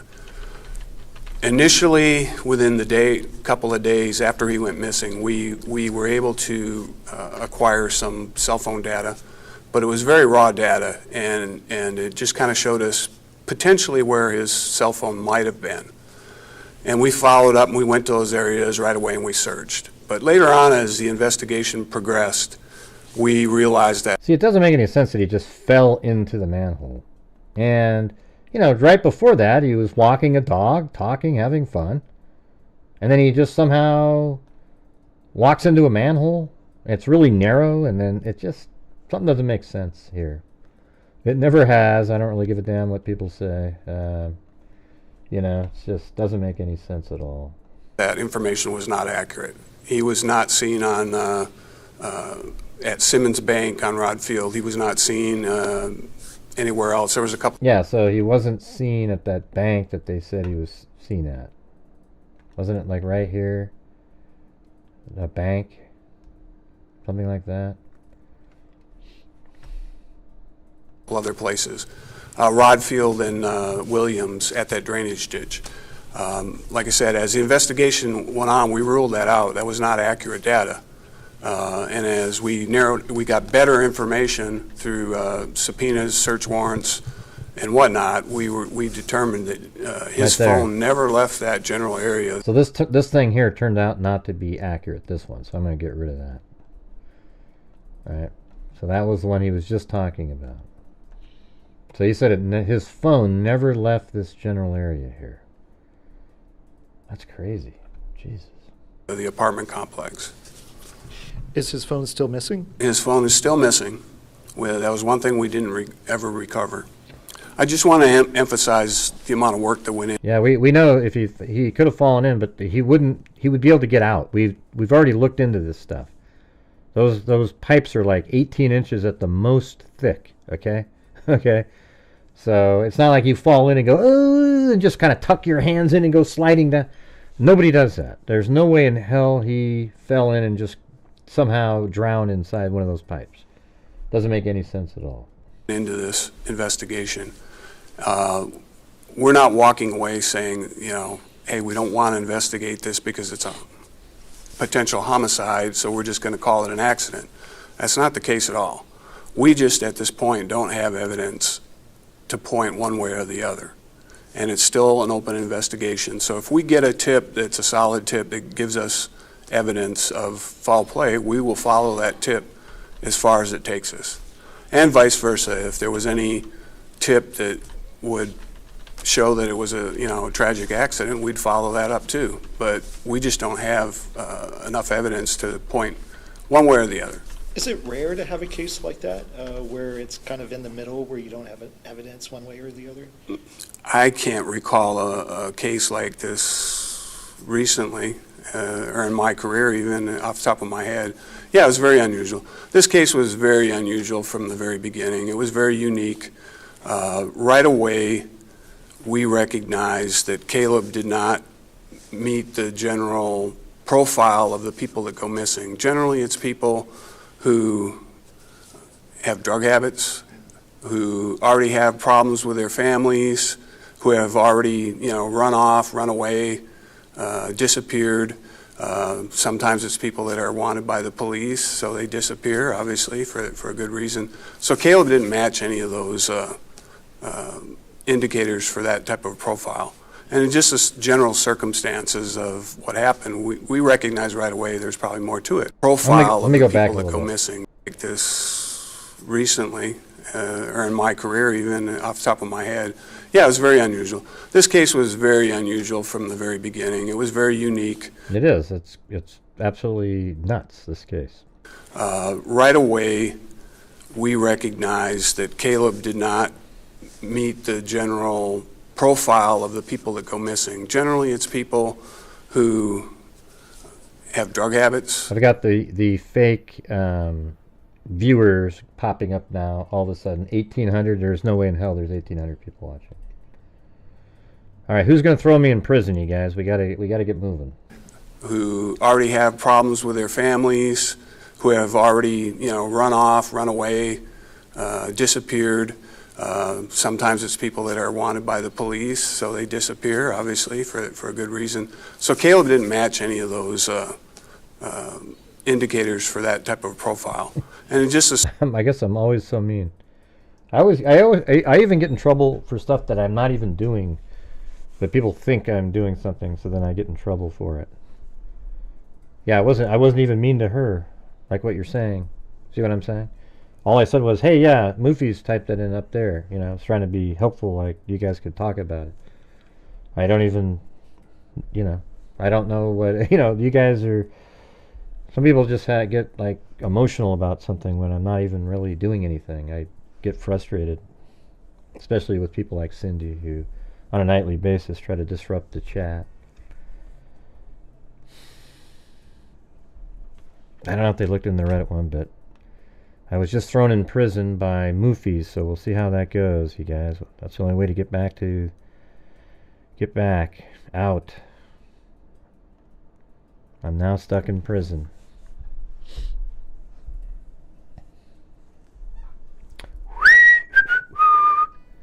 Give myself 5 minutes in prison here.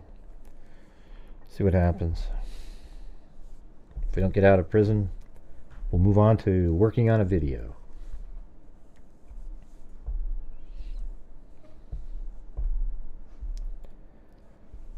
Okay. We'll have to see how it goes. I mean, I'm serious. I mean, I got to make like, two, maybe, I got to maybe even think about making 2 or 3 videos a day. Because this is, Hey, thanks, Moofies and Alley Cake. We're still not even close to anything at this point. We're just stuck mired in the prison walls. Yeah, we know. We covered the case since the beginning, Eric. Yeah. I've even seen the picture of his body inside the well, or whatever you call it, the pump house there. I have a picture of it, a torso in there.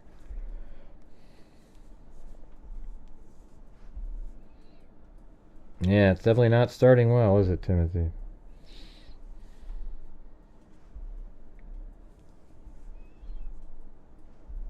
Not starting well at all. Stayed in and gone to bed that night.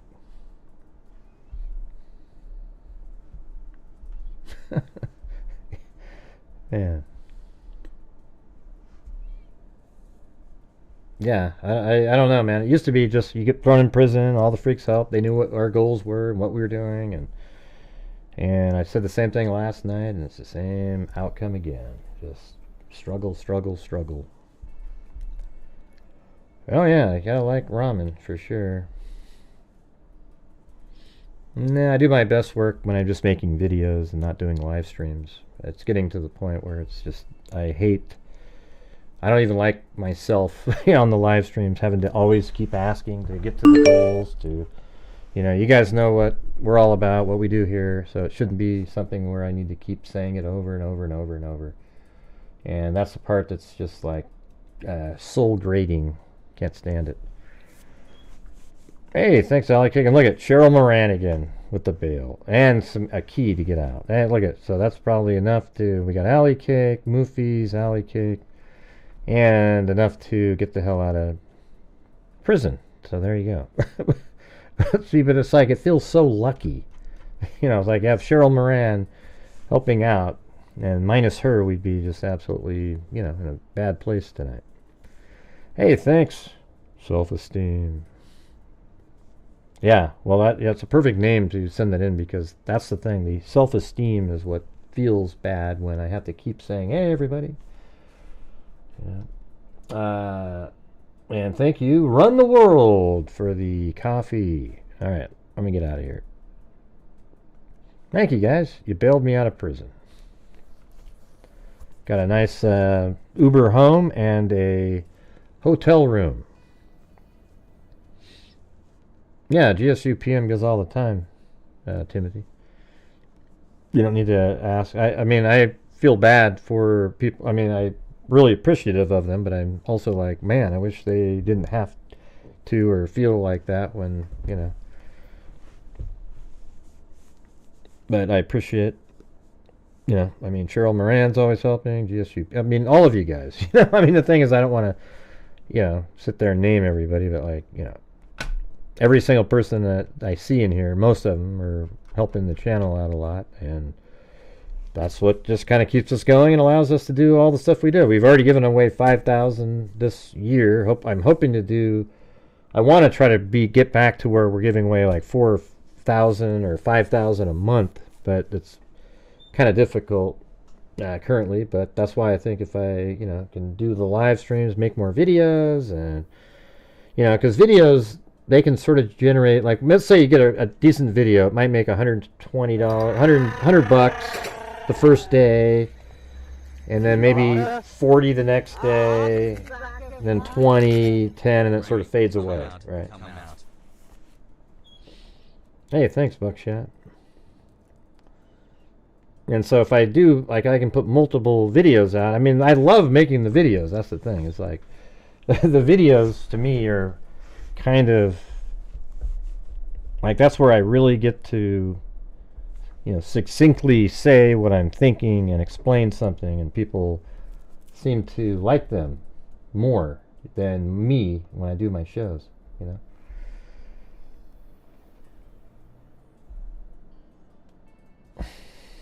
Yeah.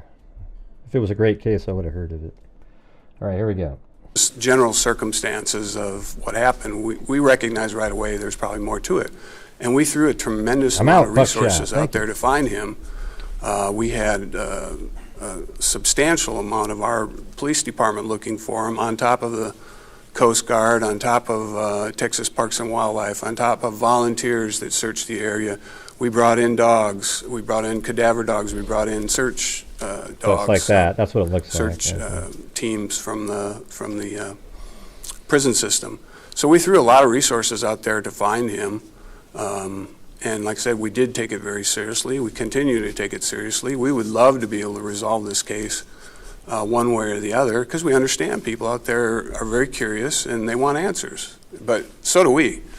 And it wasn't a case, like I said, that we just ignored it or didn't put a lot of effort into it or resources into it. In April, we got a tip, and we found they found this open manhole in the field.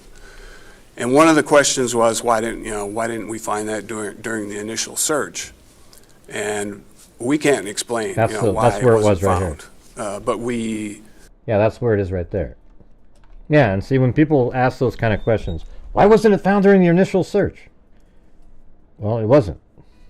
And then when you say, why wasn't it? Well, how do you know what the answer to that is? That's the thing. Those are the kind of questions that drive me nuts, too. Did thoroughly search that field. Within a day or so of Caleb going missing, and then the volunteers went back and searched it 3 more times within about 2 weeks after we searched it. So there were a lot of people out there looking for it.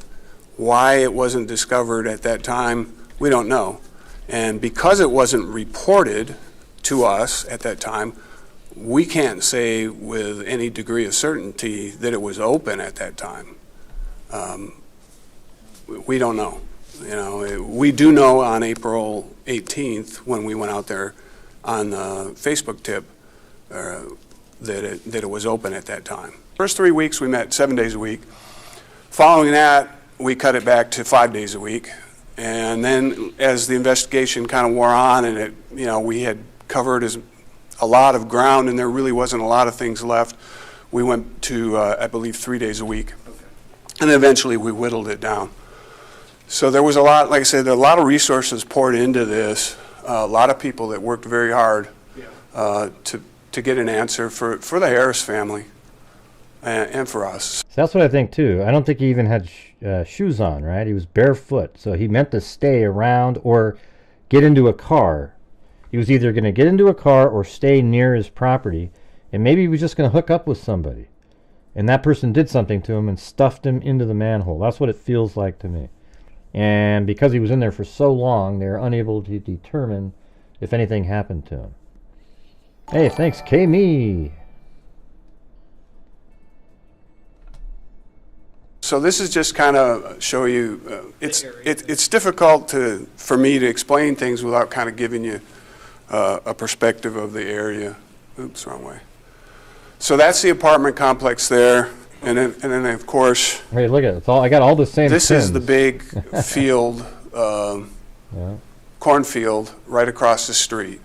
So during the early, the initial investigation, a big part of the focus was on this drainage ditch that runs all the way over to Rodfield Road, because you can't see in it. At the time of the search, the initial search, at the time he went missing, this field had just been planted with corn. And in fact, right now, if you go by there, it's pretty much in the same state as it was when he went missing a year ago. So you could see the corn, is only a couple inches high. So you could see across this field. You could see pretty clearly that there wasn't anybody out there. But we still had the volunteers search it under our direction the first day, and then, like I said, they came back and searched it again. We had our enduro team go out there and search down this drainage ditch line. So there were plenty of people out there searching that area. And this is the complex where he went missing. The night he went missing, okay, boom, right the there. last. See where they got that little arrow right there? And right there. Watch this. Boom. I have the exact same pin right where they have that. That's where that surveillance shot where they were walking out and they picked up the dog. Remember that?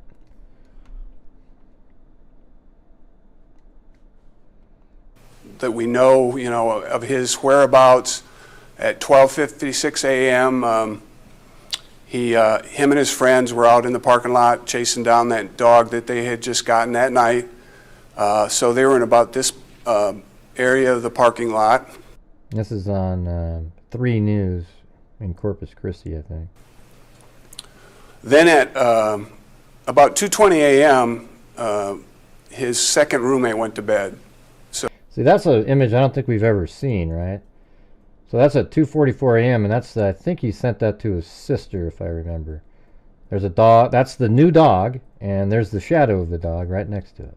So the first roommate left, I believe, to go to his girlfriend's house. And they think that that was right over here. Okay, so they think that because of what's in the video. So I guess I'll put a pin there. Let's see, it was right here. 244 dog image. All right.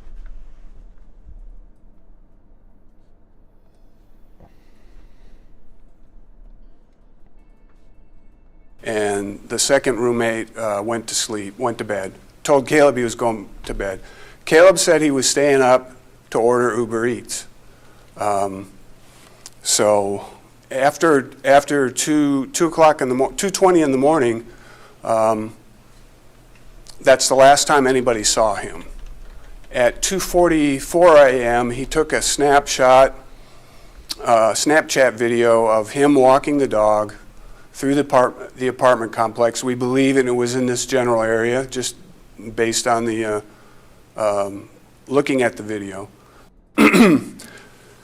Now, likely in between taking this Snapchat photo and walking the dog at 2:44, he bridge over that drainage that's where he ditch took that picture to a friend in San. See where they have the arrow right against that little angle, and there we go. See, I mean, we've had that one since the beginning too, right there, right on that. So the only thing new is this 244 dog image, and I'm not really sure where his unit was. I mean, that would have been cool if they would have showed that.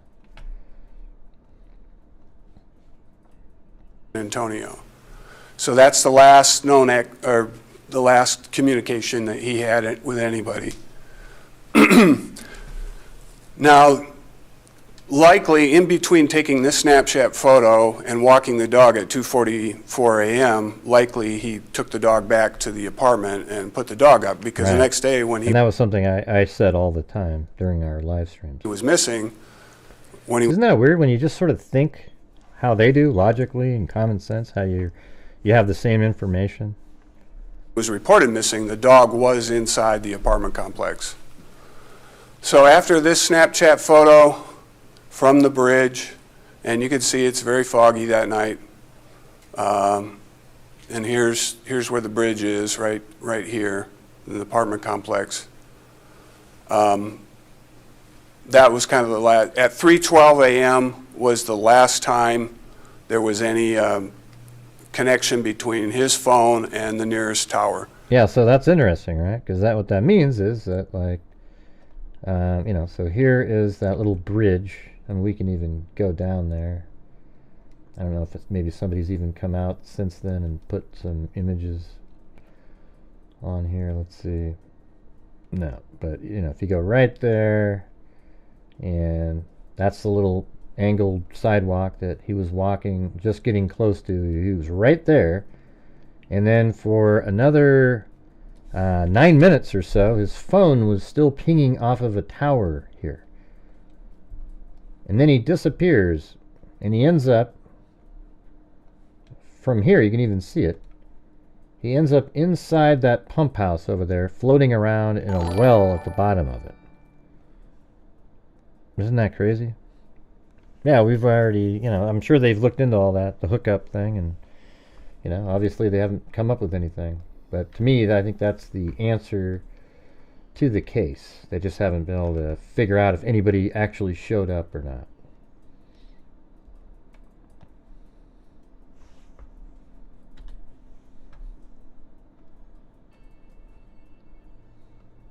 So at about 3:12 a.m. in the morning on the 5th, that was the last contact that his phone made with the cell tower. So during our What do you mean, no, we didn't see that, Cindy? What are you referring to? Type it in full sentences for me. investigation, so after we finished searching all this general area, all this area was very thoroughly searched. After we completed with that, our investigative team went out and started, well, almost immediately, started looking for surveillance video from the surrounding area. One of the locations that we found video was right down here at this construction. They're building a new apartment complex. Oh, that's pretty interesting. So there was surveillance. Oh yeah, right there. That's what he's talking about. So there was surveillance down here. Zozo got me this. Found this interview here.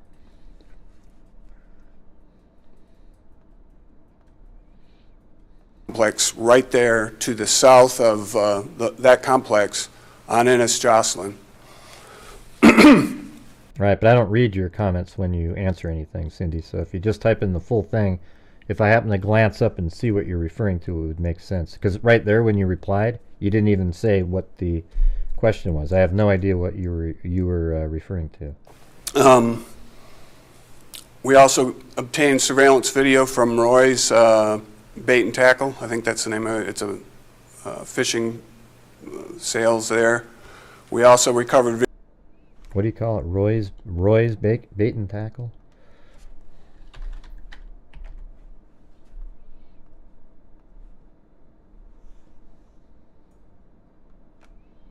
Yeah, see, these places would... they probably just completely sealed them in there. They don't know what happened.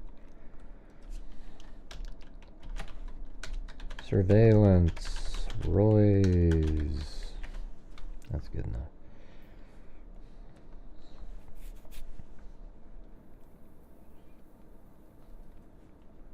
Video from Physicians Premier, a Mexican restaurant right here, and a pharmacy here, CVS. So all three of those places.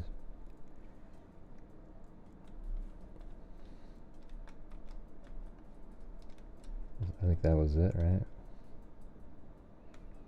Yep.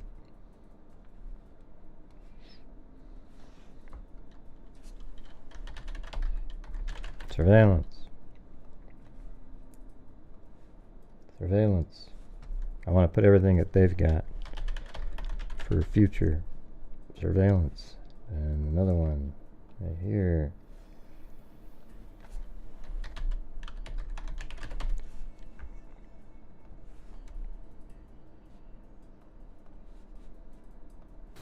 And then across the street at Stripes, which was closed.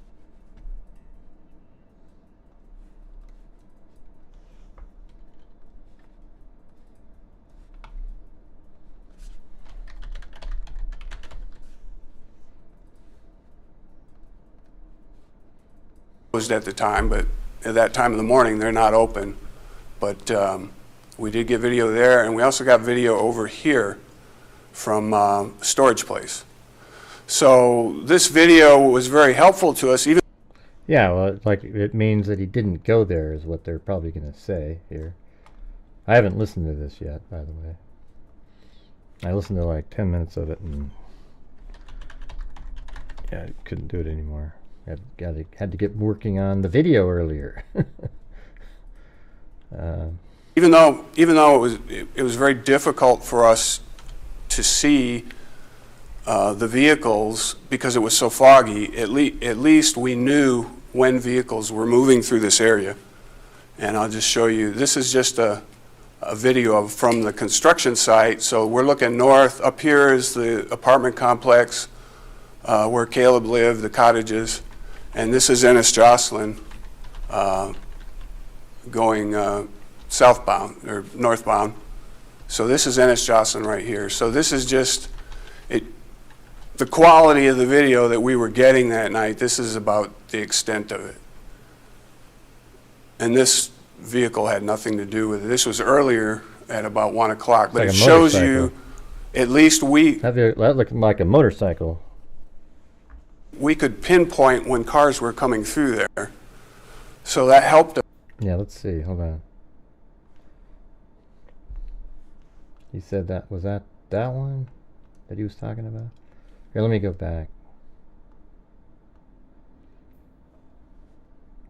The vehicles, because it was so foggy, at least we knew when vehicles were moving through this area. And I'll just show you, this is just a video from the construction site. So we're looking north. Up here is the apartment complex where Caleb lived, the cottages. And this is Ennis Jocelyn going southbound or northbound. So this is Ennis Jocelyn right here. So this is just the quality of the video that we were getting that night. This is That's about right here. the extent of it. That's looking that and this direction. Vehicle had nothing to do with it. This was earlier at about 1 o'clock, but it shows you at least we could pinpoint when. Yeah, except okay, that one is, so that's 103, so it's not really related. Cars were coming through there. So that helped us tremendously. And here's some other locations where we recovered a video. That helped us tremendously because we were able to identify one particular vehicle that passed through that area just about the time that Caleb went missing. So there was one vehicle that we found that went through that general area at about almost exactly the time that his phone quit communicating. Missing manholes, approximately 600. Well, I know, but what happened to that vehicle? You can answer that? Is that the guy that left with to go? The cell tower. So on April 18th, I think he was killed too. I think it's related to that Reddit stuff that we were looking at, Zozo. What do you think? I think it absolutely. There's just no way to ignore that very night. He's not going out to go take his own life or something. That's the only way he'd end up in a weird place like that. Because if he fell in that manhole, he could easily get out of it. I mean, it was like this. It wasn't. It's just a joke to think that he just fell into it. I think that the person met him. I used to think he went to that other place, but he probably, in another message, they met up over at his apartment complex near the bridge or something. And then something went wrong at that point, and he was put into those pipes, because it's really the only thing that makes sense. This guy wasn't thinking about taking his own life. Hell, he wanted to meet up with somebody that very same night, right around that time. So it would have to be an accident, but this isn't an accident that's even possible. There isn't a way to fall into that water and get into that pump house. You'd have to go into that pipe that's over there. But if you fell into there, you just would stop yourself as you fell in. It's narrow. It's stupid. We got or April 17th, we got a tip that there was an open missing manhole in that big field across from the apartments. The manhole was approximately 24 inches. Okay, 24 inches. So, that's wide, but when you're falling in, you're just going to stick your hands out and catch yourself, right? You're not going to just tuck in and fall straight in. So it's 18 feet deep and partially filled with water. So that, if he did just kind of go flying down and it's 18 feet deep, I don't remember reading that we actually found all the pipes. So it's 18 feet deep. Let me hear more description. Inches in diameter. It was 18 feet deep, approximately, and it was partially filled with water at that time. Our detectives contacted the wastewater department, who went out there and explained to them what this manhole was for. It's a wastewater manhole. what they did for us is they activated the pump at the Perry Place lift station for us to lower the water in the hole, and the officers, detectives looked inside of it and did not see anything. So the oh, that's right. They went way. The manhole is. I'm afraid of. This is where the manhole is located. Yeah, right there. This is the apartment complex here. This is the bridge where he took his last snapshot. You know, it's almost as if we set up this map on his screen. I mean, it's amazing. The only thing we didn't have is, well, yeah, obviously we don't know where the surveillance cameras are and where that one picture of the dog was, but, you know, we know where the manhole is. We know where the pump house is. We know where the... Snapchat. It is approximately 610 feet from that manhole. That's 200 yards. It's approximately 110 feet from the sidewalk, and I believe it's about 1,000 feet to the Perry Place lift station. And this is for, the detectives when they went out there in April. This is. Are you sick, Cindy? You look like you're sick. What they saw. So it's not just that there was a manhole cover missing. The whole manhole is missing. See, look, but you can also see. Look, look at this guy's foot right there, and you compare it to that. That doesn't look 24 inches, I gotta be honest with you. That looks like maybe 15 inches. All this heavy, tall grass that surrounds it. And the orange cone, that orange cone was, that was there. That was in the field. And here's another shot of it. You can look down to see, you can see there's water at the... Yeah, Cindy just randomly puts in emojis. We don't know what they mean.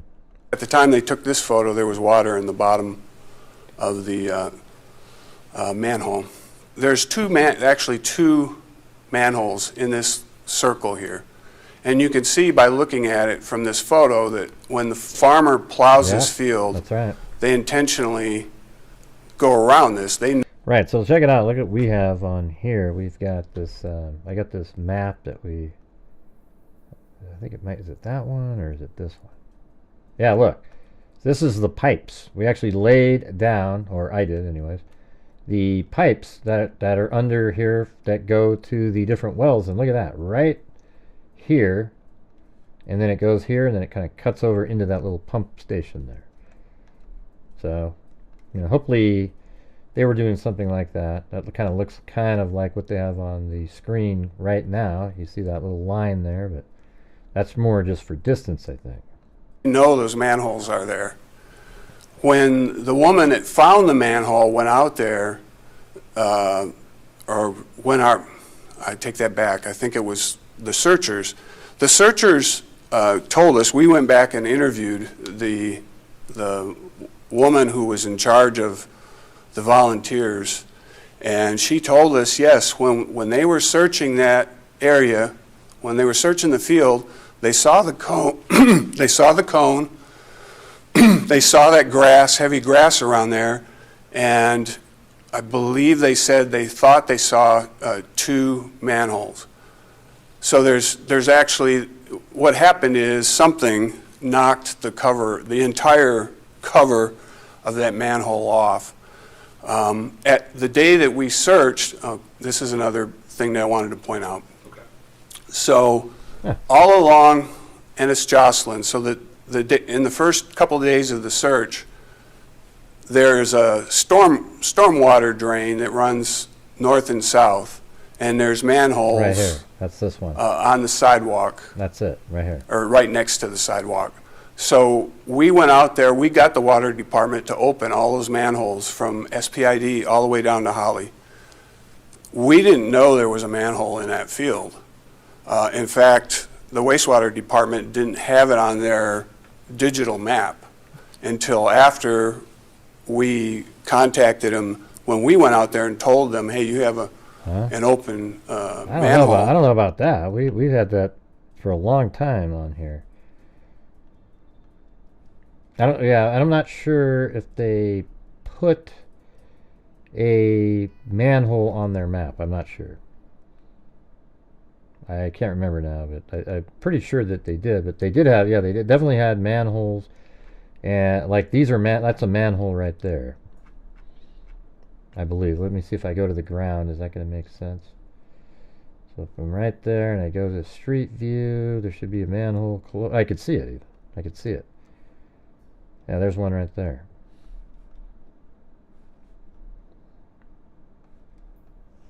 See, you can kind of see it right there.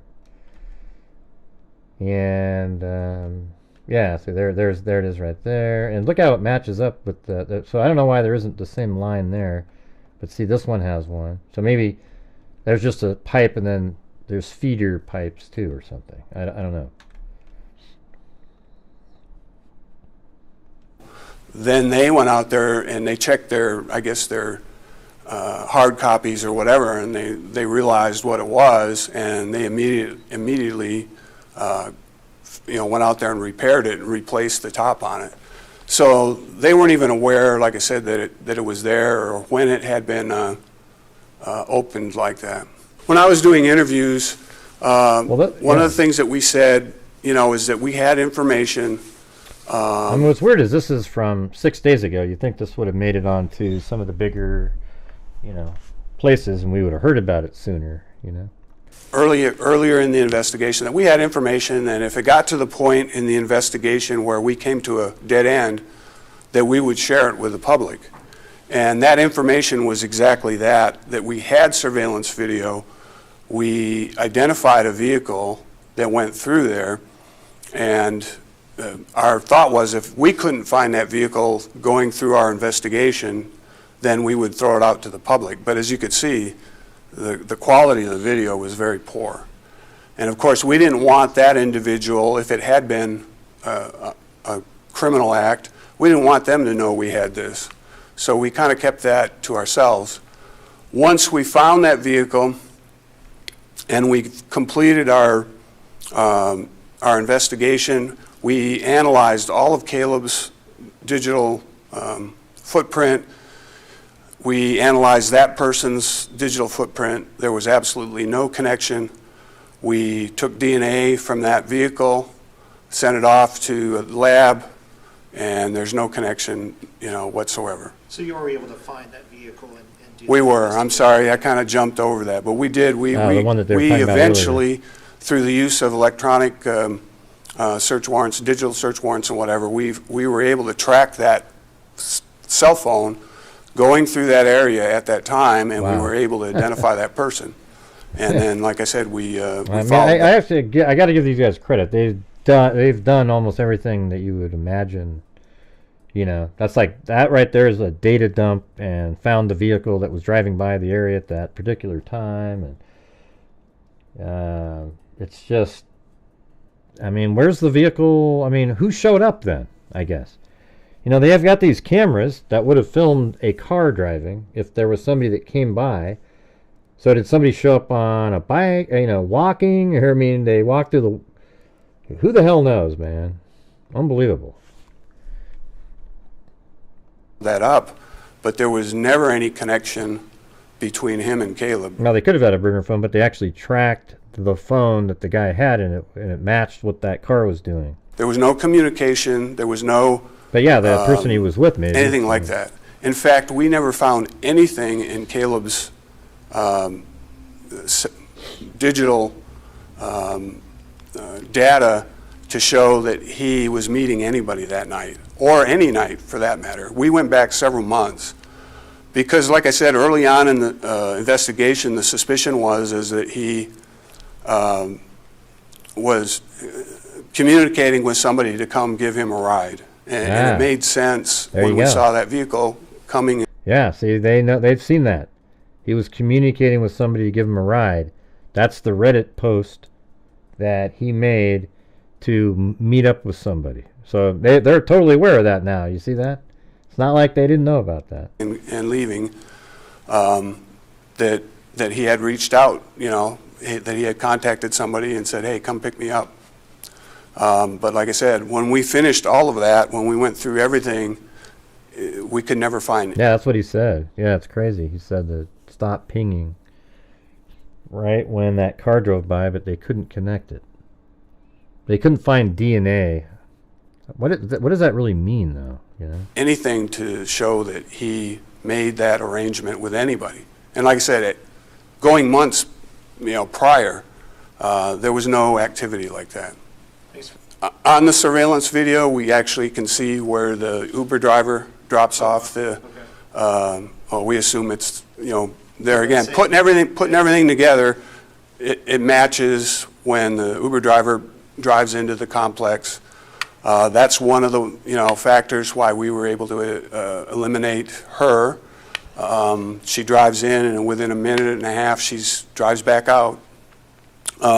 Also, the theory of a hit and run, or that somebody stopped. There's no vehicles. Watching that surveillance video, there's no vehicles that stop, and like if they hit somebody. The theory was, one of the theories was he got hit by somebody and they stopped and they, for whatever reason, loaded him in the car and took him somewhere, or took him and threw him down the manhole.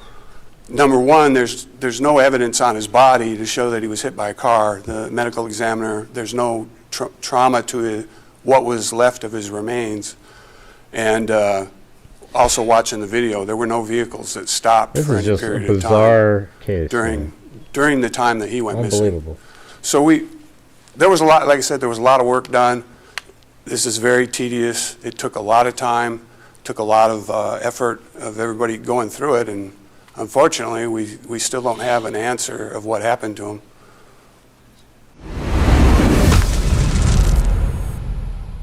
Oh, there you go. They don't know, but they're still not ruling out that something bad happened to him, which is kind of interesting, right? Let's see. What are we at on the, let's see, if we got, I think we're 30 short of me giving away 5 memberships. So if all the freaks want to do that, that'd be great. I like giving away the 5. If he's used an encrypted messenger, it could slip by. Yeah, I don't know, man. He was out there pretty big time on Reddit. Let me see if maybe I can quickly find that in here. That's not what I meant. Let's see. Was that it though? No.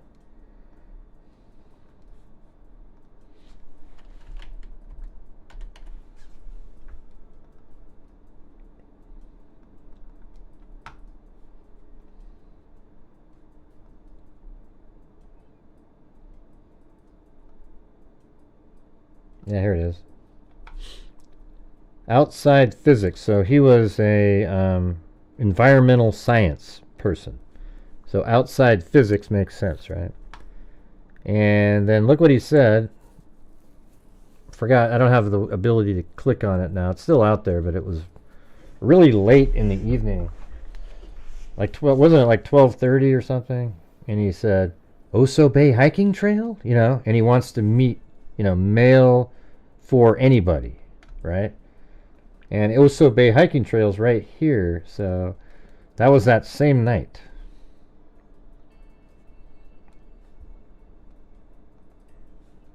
Oh yeah, and there it is. I show it. 12:15 on March 4th, 2024 at 12:15 a.m. And just 3 hours later, he disappears off the face of the earth after saying Oso Bay hiking trail. All right, pretty crazy, guys. Pretty crazy.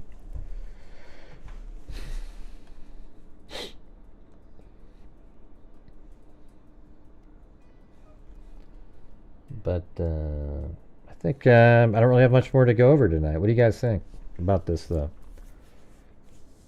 We've seen them all, Eric. We've seen them all. I'm not really interested in the other ones. All right, let's see. Cindy J, he did say it, but Gray didn't hear. Who? What are you talking about, Lisa Valenzuela?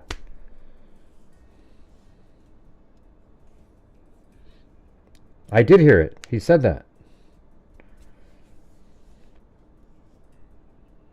He said at the end, he said he was waiting, he was communicating with somebody to pick him up on a ride.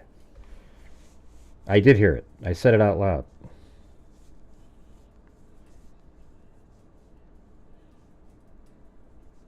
Let's see. Look at some of his other posts. No. We've gone over all of them many times, and nah, he didn't say that. He said he was communicating with somebody and he was going to get a ride. That's what he said. I just heard it.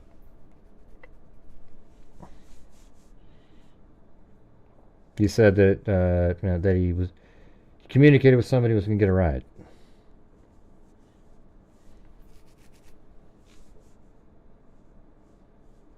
And that's what made sense to them, they said.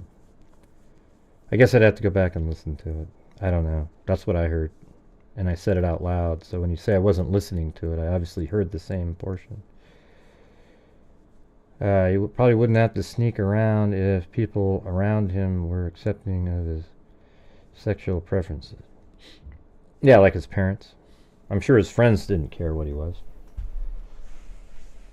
But he came from a really religious house that wouldn't stand for it.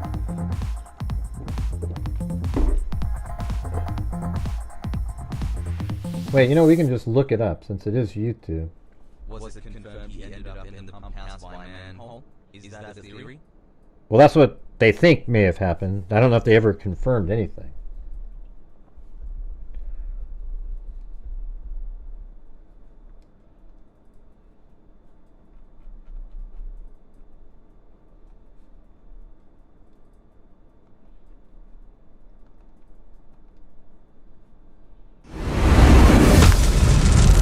This was back in the summer. We talked about digital information. Let's see. I'm going to say, I think it was the word would be like pick 'em up or something. Yeah, right there. Let's see. Communicating was, let's see. Because, like I said early on in this investigation, the suspicion is that he was communicating with somebody to come give him a ride, and it made sense when we saw that vehicle coming and leaving, and that he had reached out, you know, that he had contacted somebody and said, hey, now maybe after this he says something that I missed. Come pick me up. But like I said, when we finished all of that, when we went through everything, we could never find anything. Okay, this might be what you're talking about. To show that he made the arrangement with anybody. Okay, he was communicating with somebody. See, what he's saying is he sees it where he says, Oso Bay Hiking Trail, but they can't find the backup portion that is the communication arranging it. So he's not saying he wasn't communicating with somebody. He's saying that he could never find the portion where it... I just showed it to you, Lisa. I just showed it to you, okay? I don't want to keep arguing about it. I just showed you exactly the portion right there that I'm talking about. Okay, now if you said something earlier, you know, whatever, all right? It's right there in black and white. He said exactly what we said, and then right there he said that he had contacted somebody and said, hey, you know, that's what they thought. But when we finished all of that, and we could never find anything to show that he made that arrangement. See, notice how he says that arrangement, right?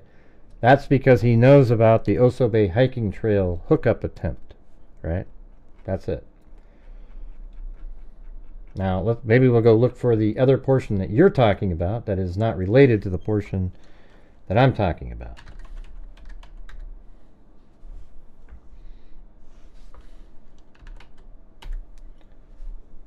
Let's see, the last communication on that we had was with anybody. So that's the last known or the last communication that he had with anybody. Now, likely in between taking this Snapchat photo and walking, it's not that one. And exactly the time that his phone quit communicating. What's the word that I need to look for? Jesus Christ. What's the word I need to look for to find it? Right, it's always right before that, etc., etc., etc. I don't think they said they confirmed it, that the pipe, but the detective doesn't talk about any other pipe. Yeah, I just said that, Eric. You know, they were asking me, and I answered the question exactly what you just said.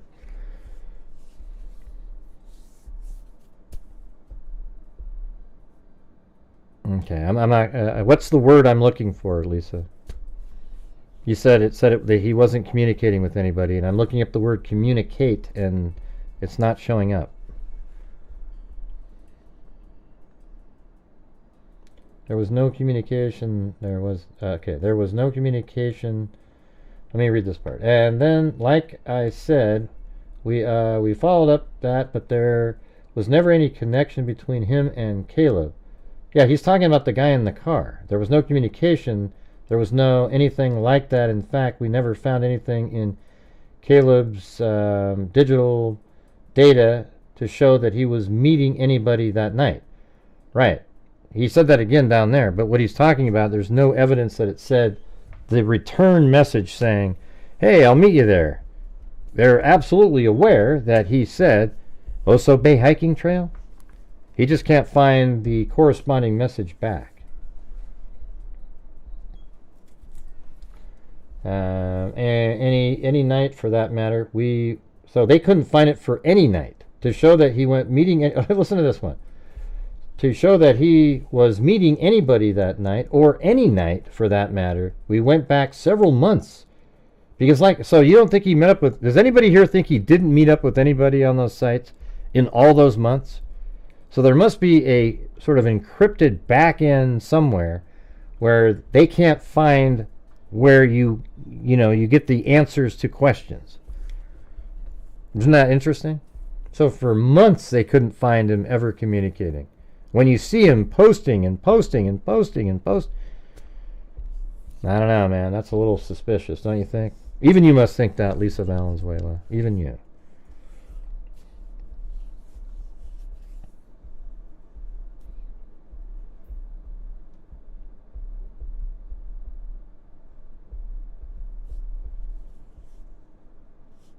Yeah, it's got to be something. Yeah, so they know that he's on there, obviously, and they're sort of saying that, for us who know that exists, you can tell that they're talking about it, right? I don't know if it's still up or not. I could look.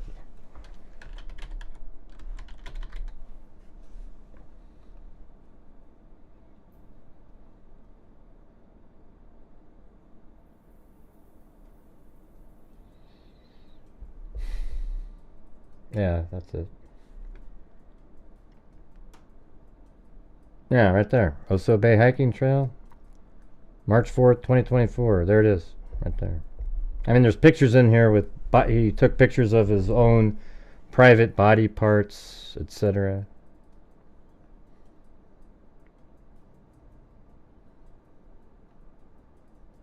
I mean, look at this crap, man. So these are ones that he posted. 21. Anyone needs some? I mean, look at this crap, man. Jeez. So he's in there and he's just, he's trying to hook up with people, but it's like all the time. So there's no way. I mean, this one's March 1st, right? So all of these came in, and then the top one's March 4th. So do you know that there are there must be a way that they communicate in a way that can't be detected somewhere, right? Doesn't that sound about right?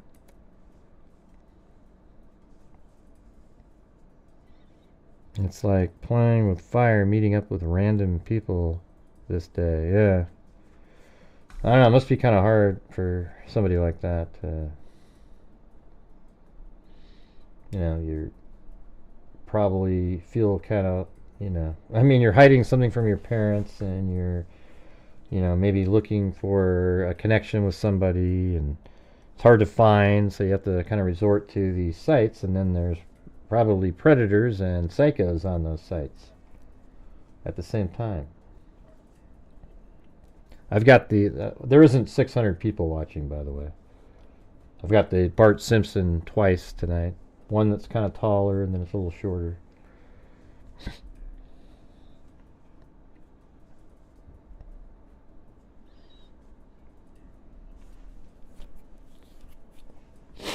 Oh man, gotta sneeze.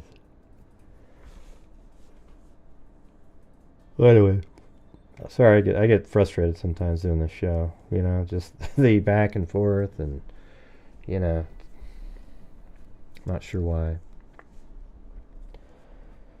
It's when I make the videos, it's more pleasant in my own mind.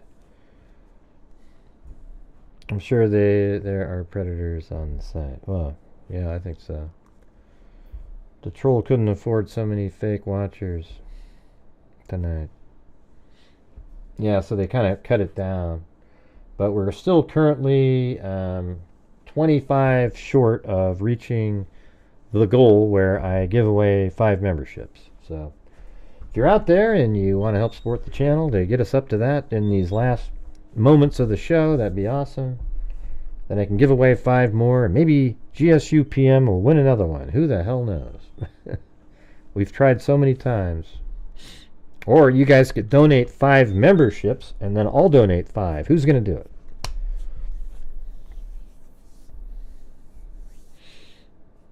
Yeah, it's all part of figuring it out. I just get frustrated, you know. Like, I hear the stuff when I'm doing them. I'm not commenting every second, you know. And that wasn't, to me, that isn't what he's saying. He's really just saying that they can't find the other side of the conversation because they know that those posts exist. And, you know, there was even people that commented on some of his posts.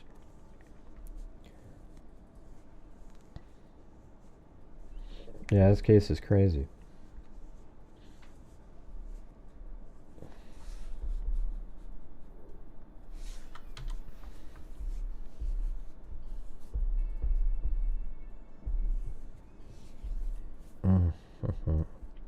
It's day 1 of rolling the dice. I'm just trying to get 5 more memberships gifted, and then I'll donate 5 myself, and then that'll get us up to 18 gifted memberships for the night.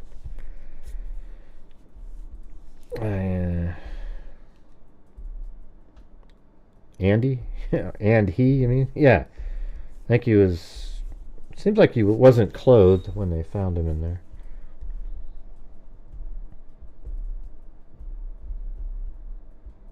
Yeah, we know, Eric. We've been covering cases for 7 or 8 years on here, thousands of them. We know that you need to have evidence at the crime. Yeah, we get it. Yeah, I think it's funny when these people show up and they pretend that we're just sort of like these newbies. We just turned on the screen, and this is like the first case we've ever looked at, and we're all just don't know what the hell we're doing. Yeah, I think they're doing great. I mean, obviously, at the beginning, you know, you wish that they'd happen to randomly look down that manhole, but man, that's like the last place you'd be thinking. I mean, how does a grown adult, walk over in a field and go into a manhole? Hey, Eric, I'll do what I want to do. I think it is a homicide, Eric. Okay? I can say what I want, Eric. And if you combat me like that again, I'm going to remove you from the channel, okay? I can say what I want. I think it is. I believe it's a homicide. It might not be. Okay, we all know how it works in the end. If they can't find anything, then it's not. Okay, Eric? God, where do these clowns show up from, man? It's just unbelievable. Let's see. But Gray, we need to be schooled. Just kidding. Yeah, a manhole that's too small at that. Yeah, it's a small manhole. That wasn't 24 inches wide there. I can tell you for certain the manhole that he just filmed there is not 24 inches. In fact, on the website, I think it says 18 or maybe even 15. It's tiny. I wonder if they tried taking any DNA from the open manhole to confirm if he went in there. I don't know. That'd be interesting if they did. Yeah, I think it's just this doesn't. If you take a case where a guy is walking around, he seems to be in a good mood, happy, everything's fine, he's taking pictures, and then just 20-something minutes later, you know, earlier in the evening, he posts about meeting up with somebody that night for sexual activity. He goes out, he makes sure the dog's back in the apartment, so now he's alone outside. He takes a picture at a bridge, and, you know, I don't know who got to see the picture, if it was a Snapchat, did somebody else see, okay, that's where you're going to be, and then that person met him there somehow, maybe parked somewhere else, walked through the cornfield, walked over there, and they met somehow, and something happened to him. That's what it sounds like. And how do they miss an orange cone? I don't know. I mean, I don't even know if you would even look over there. You know? Like, that manhole wouldn't even have made me think to look in it. Once I saw that it was so narrow, I'd probably look down it and go, yeah, forget it. Nothing in there. Yeah, we got all that. We've gone over the timeline 100 times.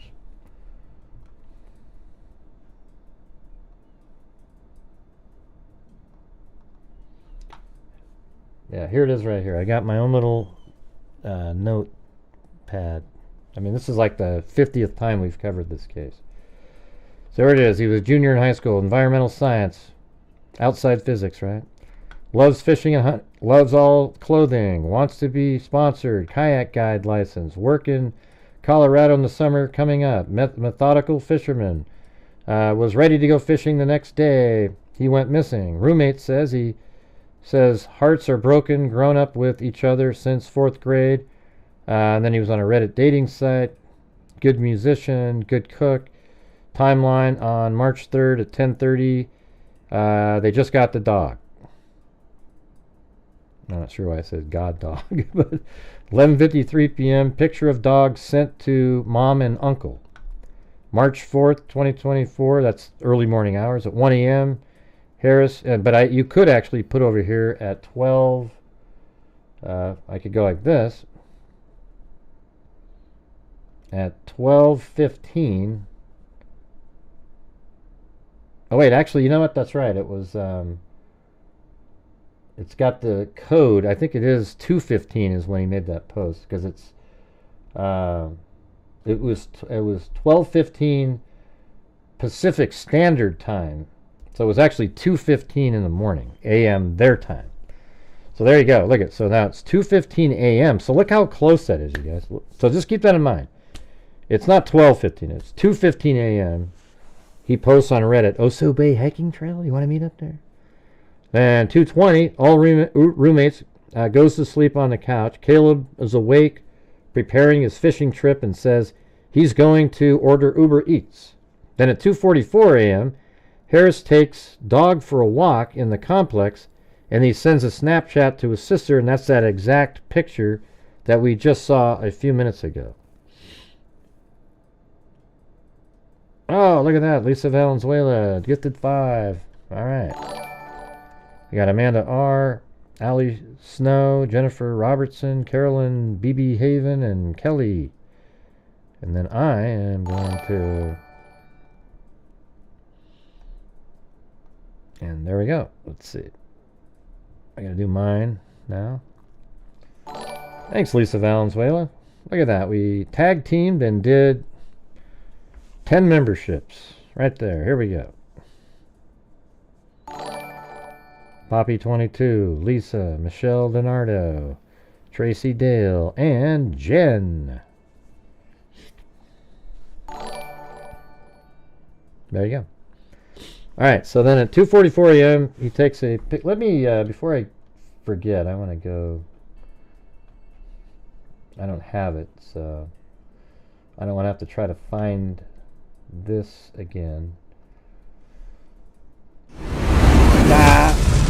Obviously, it's there, and then of course, it was in this general area, just based on the looking at the video. So somewhere around in here, he took the dog for a walk again, and then at 3:03 a.m.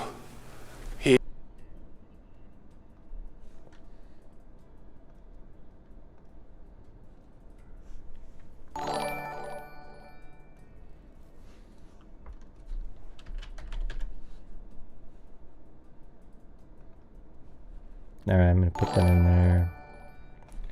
2:44 dog walk. So now we have that Snapchat image. Oh, God, really? What do you mean it's not a valid? Oh, because it had the colon in there.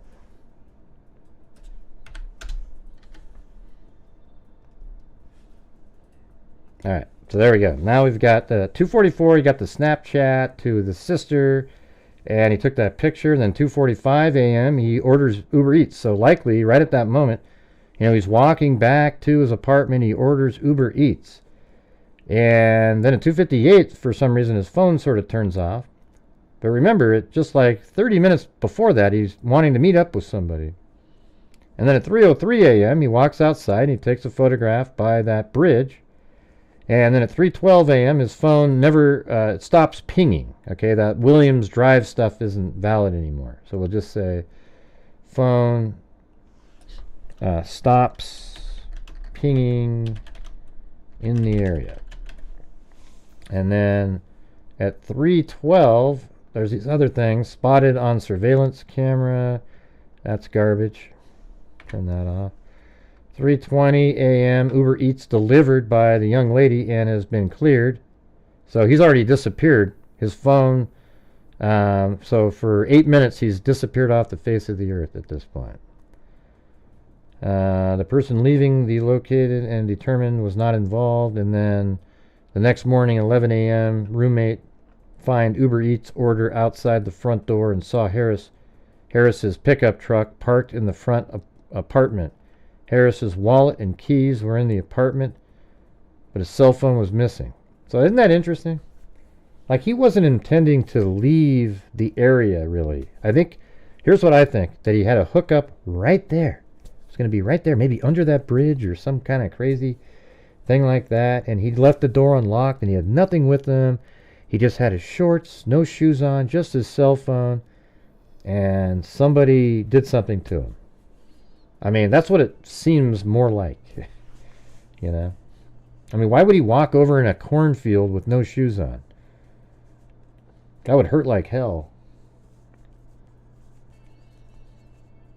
Cell phone. Oh, yeah, no, his cell phone is missing, right? So he took his cell phone. Where's this damn cell phone, you guys? Is it in the, it's in the pipe too? Didn't they check for that? I mean, that just doesn't make any sense.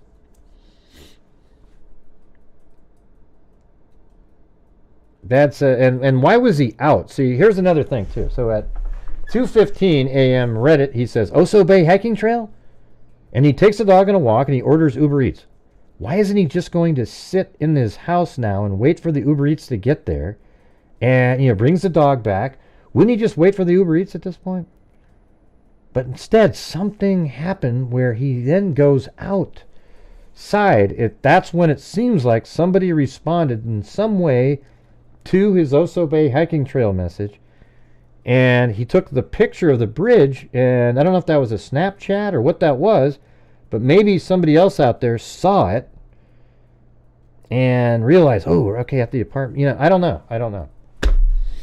But that's where I'm at. I feel like it's a homicide, and there's really, and it's just sort of it's just based on the craziness of the situation. I think that there's something, the circumstantial information together point to something like that.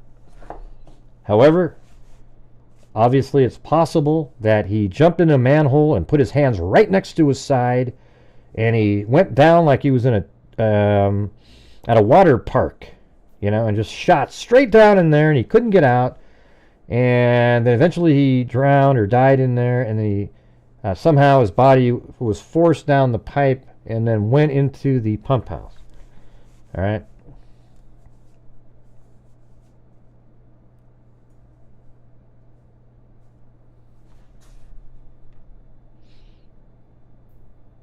You still there, Lisa Valens? Oh, there you are. I keep forgetting you're blue. I keep looking for your green name.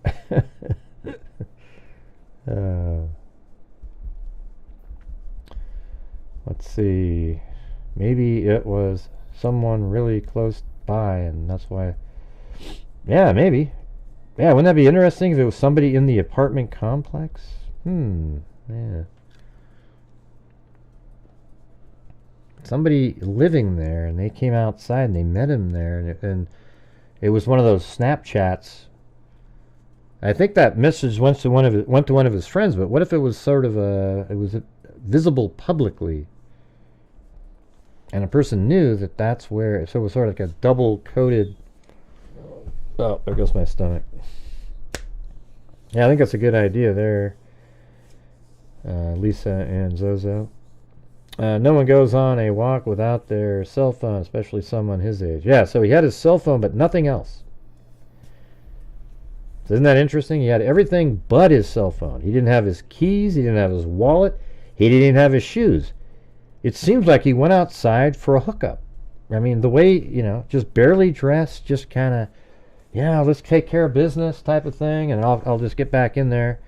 And maybe the phone is for, communication to try to, make sure that whoever it is doesn't get lost or whatever, right? I mean, people just have their phone with them. And maybe there's some stuff on the phone he didn't immediately want somebody to see. I don't know. But wouldn't that be visible to detectives when they never found his phone? So you got to look at it like that too, right? Was there stuff on that phone that if there is a killer, knew that, they wouldn't want it found? And maybe he doesn't want his phone left in the house either because there's stuff on that phone. And they've never found that phone. And I think the phone, had they found it, it would be the key to the case.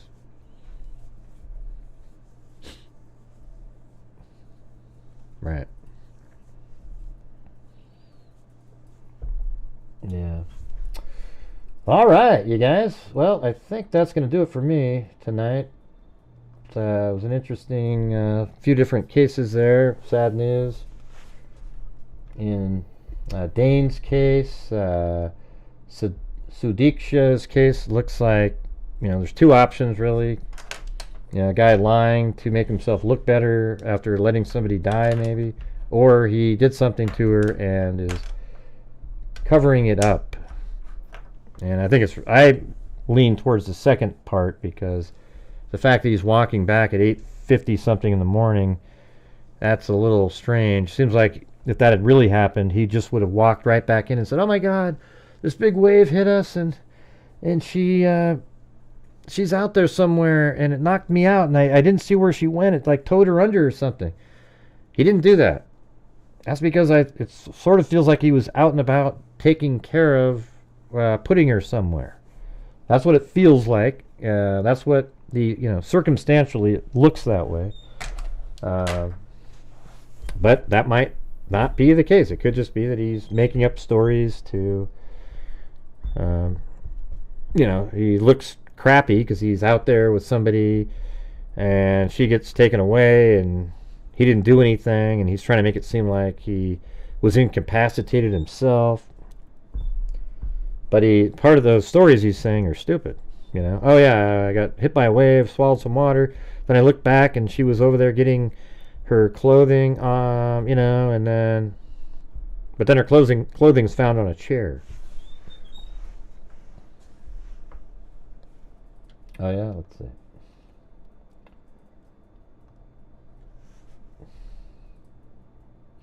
I covered this one. Former elementary principal awaiting sentencing. This one right here. Oh, Tracy Nicks. Yeah, what? How come I don't really remember all the information in that? What was the Tracy Nicks one? I can't remember now. The Hardy County Sheriff's Office said the name is totally in my head, but Nicks was a victim of a sextortion caper following a consensual affair with two fellow female inmates inside the Hardy County Jail, according... Oh, yeah. What was the situation in this one? Can you give me one sentence? The grandmother that had two kids that died in her care. Oh, yeah. Holy shit. Okay, yeah. That's crazy. So, okay, so let's see what's going on here. Yeah, and she was found not guilty, right? The former elementary principal waiting... Oh, no, that's right. She was found guilty. I remember that. In the 2022 death of her granddaughter, because that was the second kid under her care that died, was transferred to another jail. And it wasn't going to be as big of a sentencing, though, right? Tracy Nicks was transferred to the DeSoto County Jail on February 27th. The Hardy County Sheriff's Office said at the time the move was merely logistical, as Nicks was being housed in a four-person cell by herself out of concerns for her safety. However, the move was anything but an answer to a logistical challenge. Nicks was the victim of a sextortion caper following a consensual affair with two fellow female inmates. That's crazy. Inside the Hardy... what made her get involved with people in there? Inside the Hardy County Jail, according to charging documents released to the Herald Advocate on Tuesday afternoon. Charged in the case are Nicks's former cellmates, Sandra Botello Cardoza and Rosanna Sanchez. Cardoza, 41, has been charged with extortion, illegal use of two-way communication device, and conspiracy. She was originally being held on violation of probation charge. Sanchez, 42, has been charged with attempt to commit extortion, and conspiracy. She was originally being held on several charges, including grand theft auto and drug possession charges. Nicks has been in county jail since being convicted January 15th of leaving her 7-month-old granddaughter in a car unattended in an incident that led to the infant's death. I think she didn't get the highest charge, though. The extortion scheme began as far back as February 19th when Cordova and Sanchez illegally engaged in a scheme to extort Nicks by leveraging personal information about her sexuality, according to charging documents. Nicks and Sanchez's request allegedly wrote a love letter to her, which was later used to leverage, the report states. Sanchez is alleged then drafted a fabricated newspaper advertisement portraying a romantic relationship between herself and Nicks. The backside of the fake advertisement reportedly contained a written demand for $1,000 to prevent the ad from being sent to the Herald Advocate. Nicks is alleged then contacted her husband, Nay Nicks, and convinced him to bring $1,000 in cash to the Cardoza sisters, Guadalupe Botello. The cash was handed off by Nay Nicks in the sheriff's office parking lot.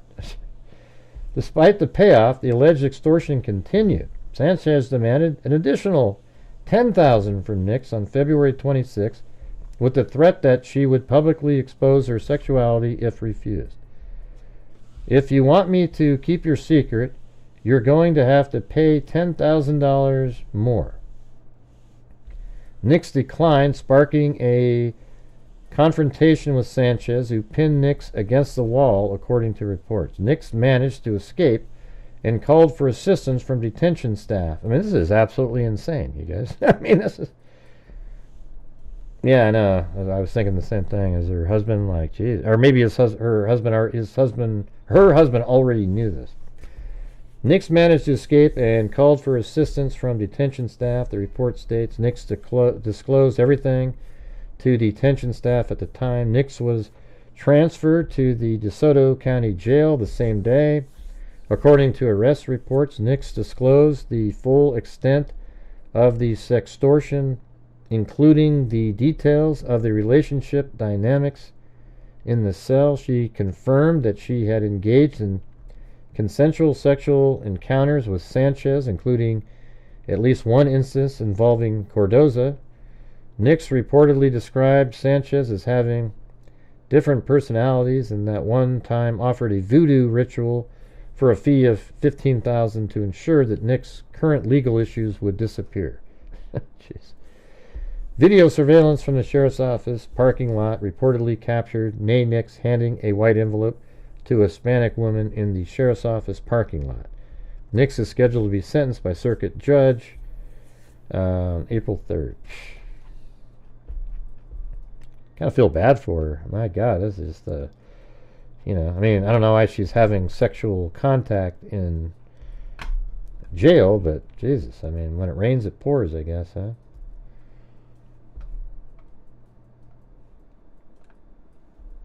That's absolutely ridiculous.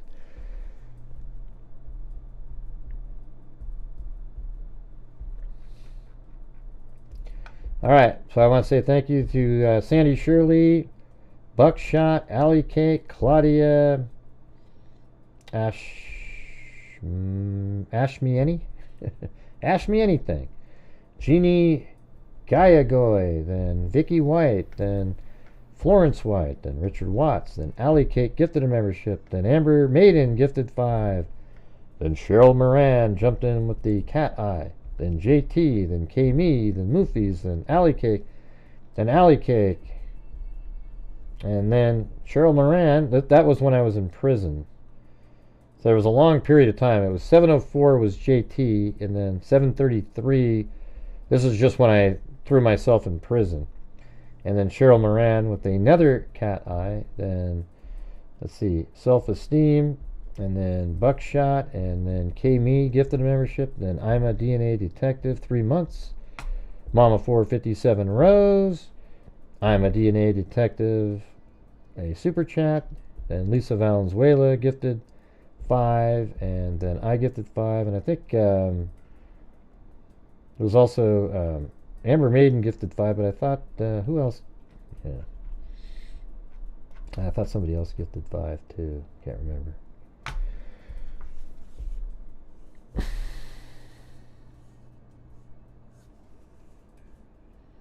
Joshua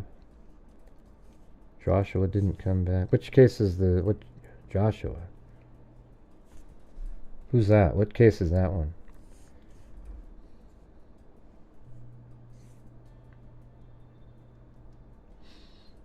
Can someone else get his attention? For what? What is it? Oh, you mean Joshua from that other case in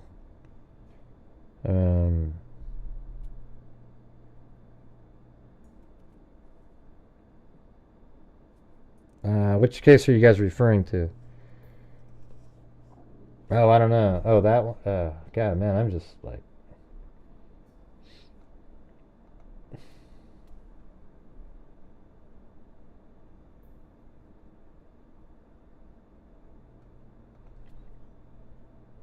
Oh, the hulking wrestler guy? Oh, it's Josh. Okay. Yeah, if you said right his last name, I would have remembered. That's the only thing that was unique about him. So you said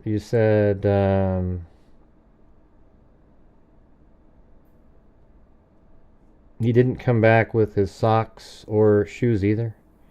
Yeah. Okay.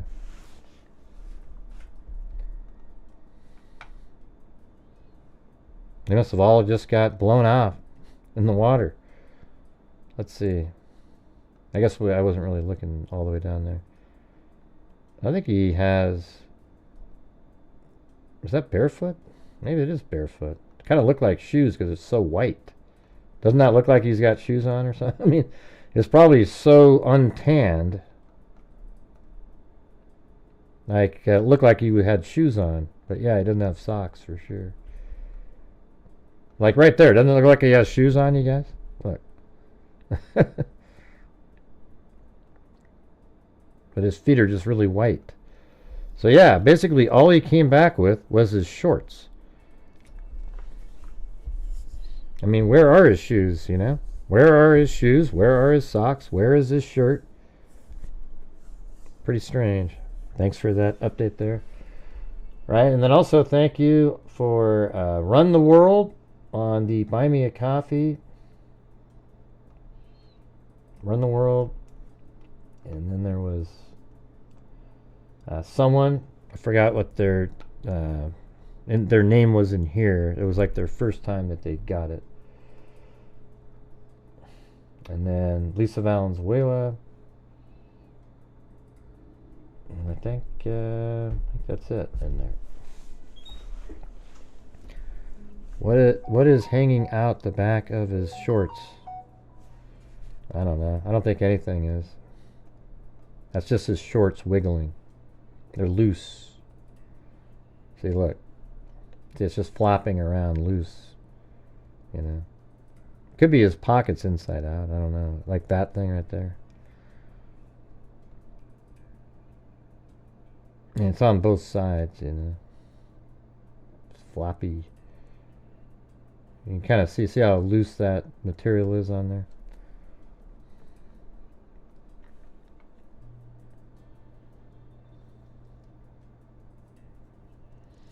I don't know if he had somebody with him or not.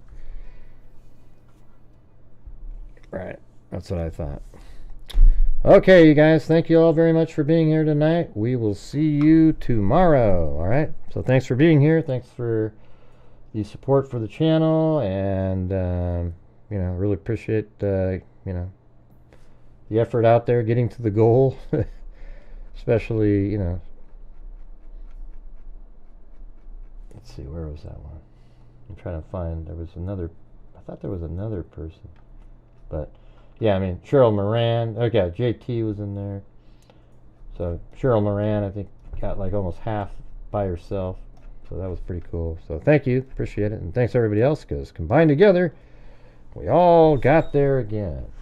All right, so, we'll see you guys later, all right? We'll see what the updates are tomorrow. This, I think this one's going to turn out to be something nefarious. Alright, so we'll see you then, and as I always say, until next time, be safe out there. And a 1, and a 2, and a 3, and a 4, and a 5, and a 6, and a 7, and an 8, and a 9. I don't know how to get out of here. Did I lose the... There it is.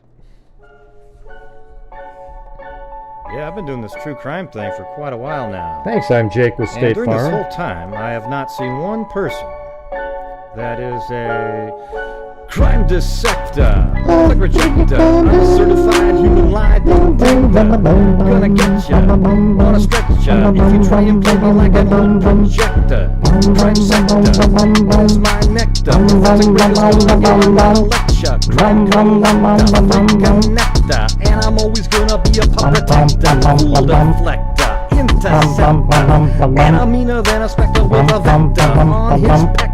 With all respect, just remember I've a temple fucking check-cha. I have no agenda, I'm no pretender, and I'll serve it to you straight without a blender. And in the end, I'm gonna send ya on a mission to reveal the true offender. Yeah, so I'll just get right back to work. Alright, everybody? Talk to you. Alright, everybody, thank you. See you guys later. Be safe out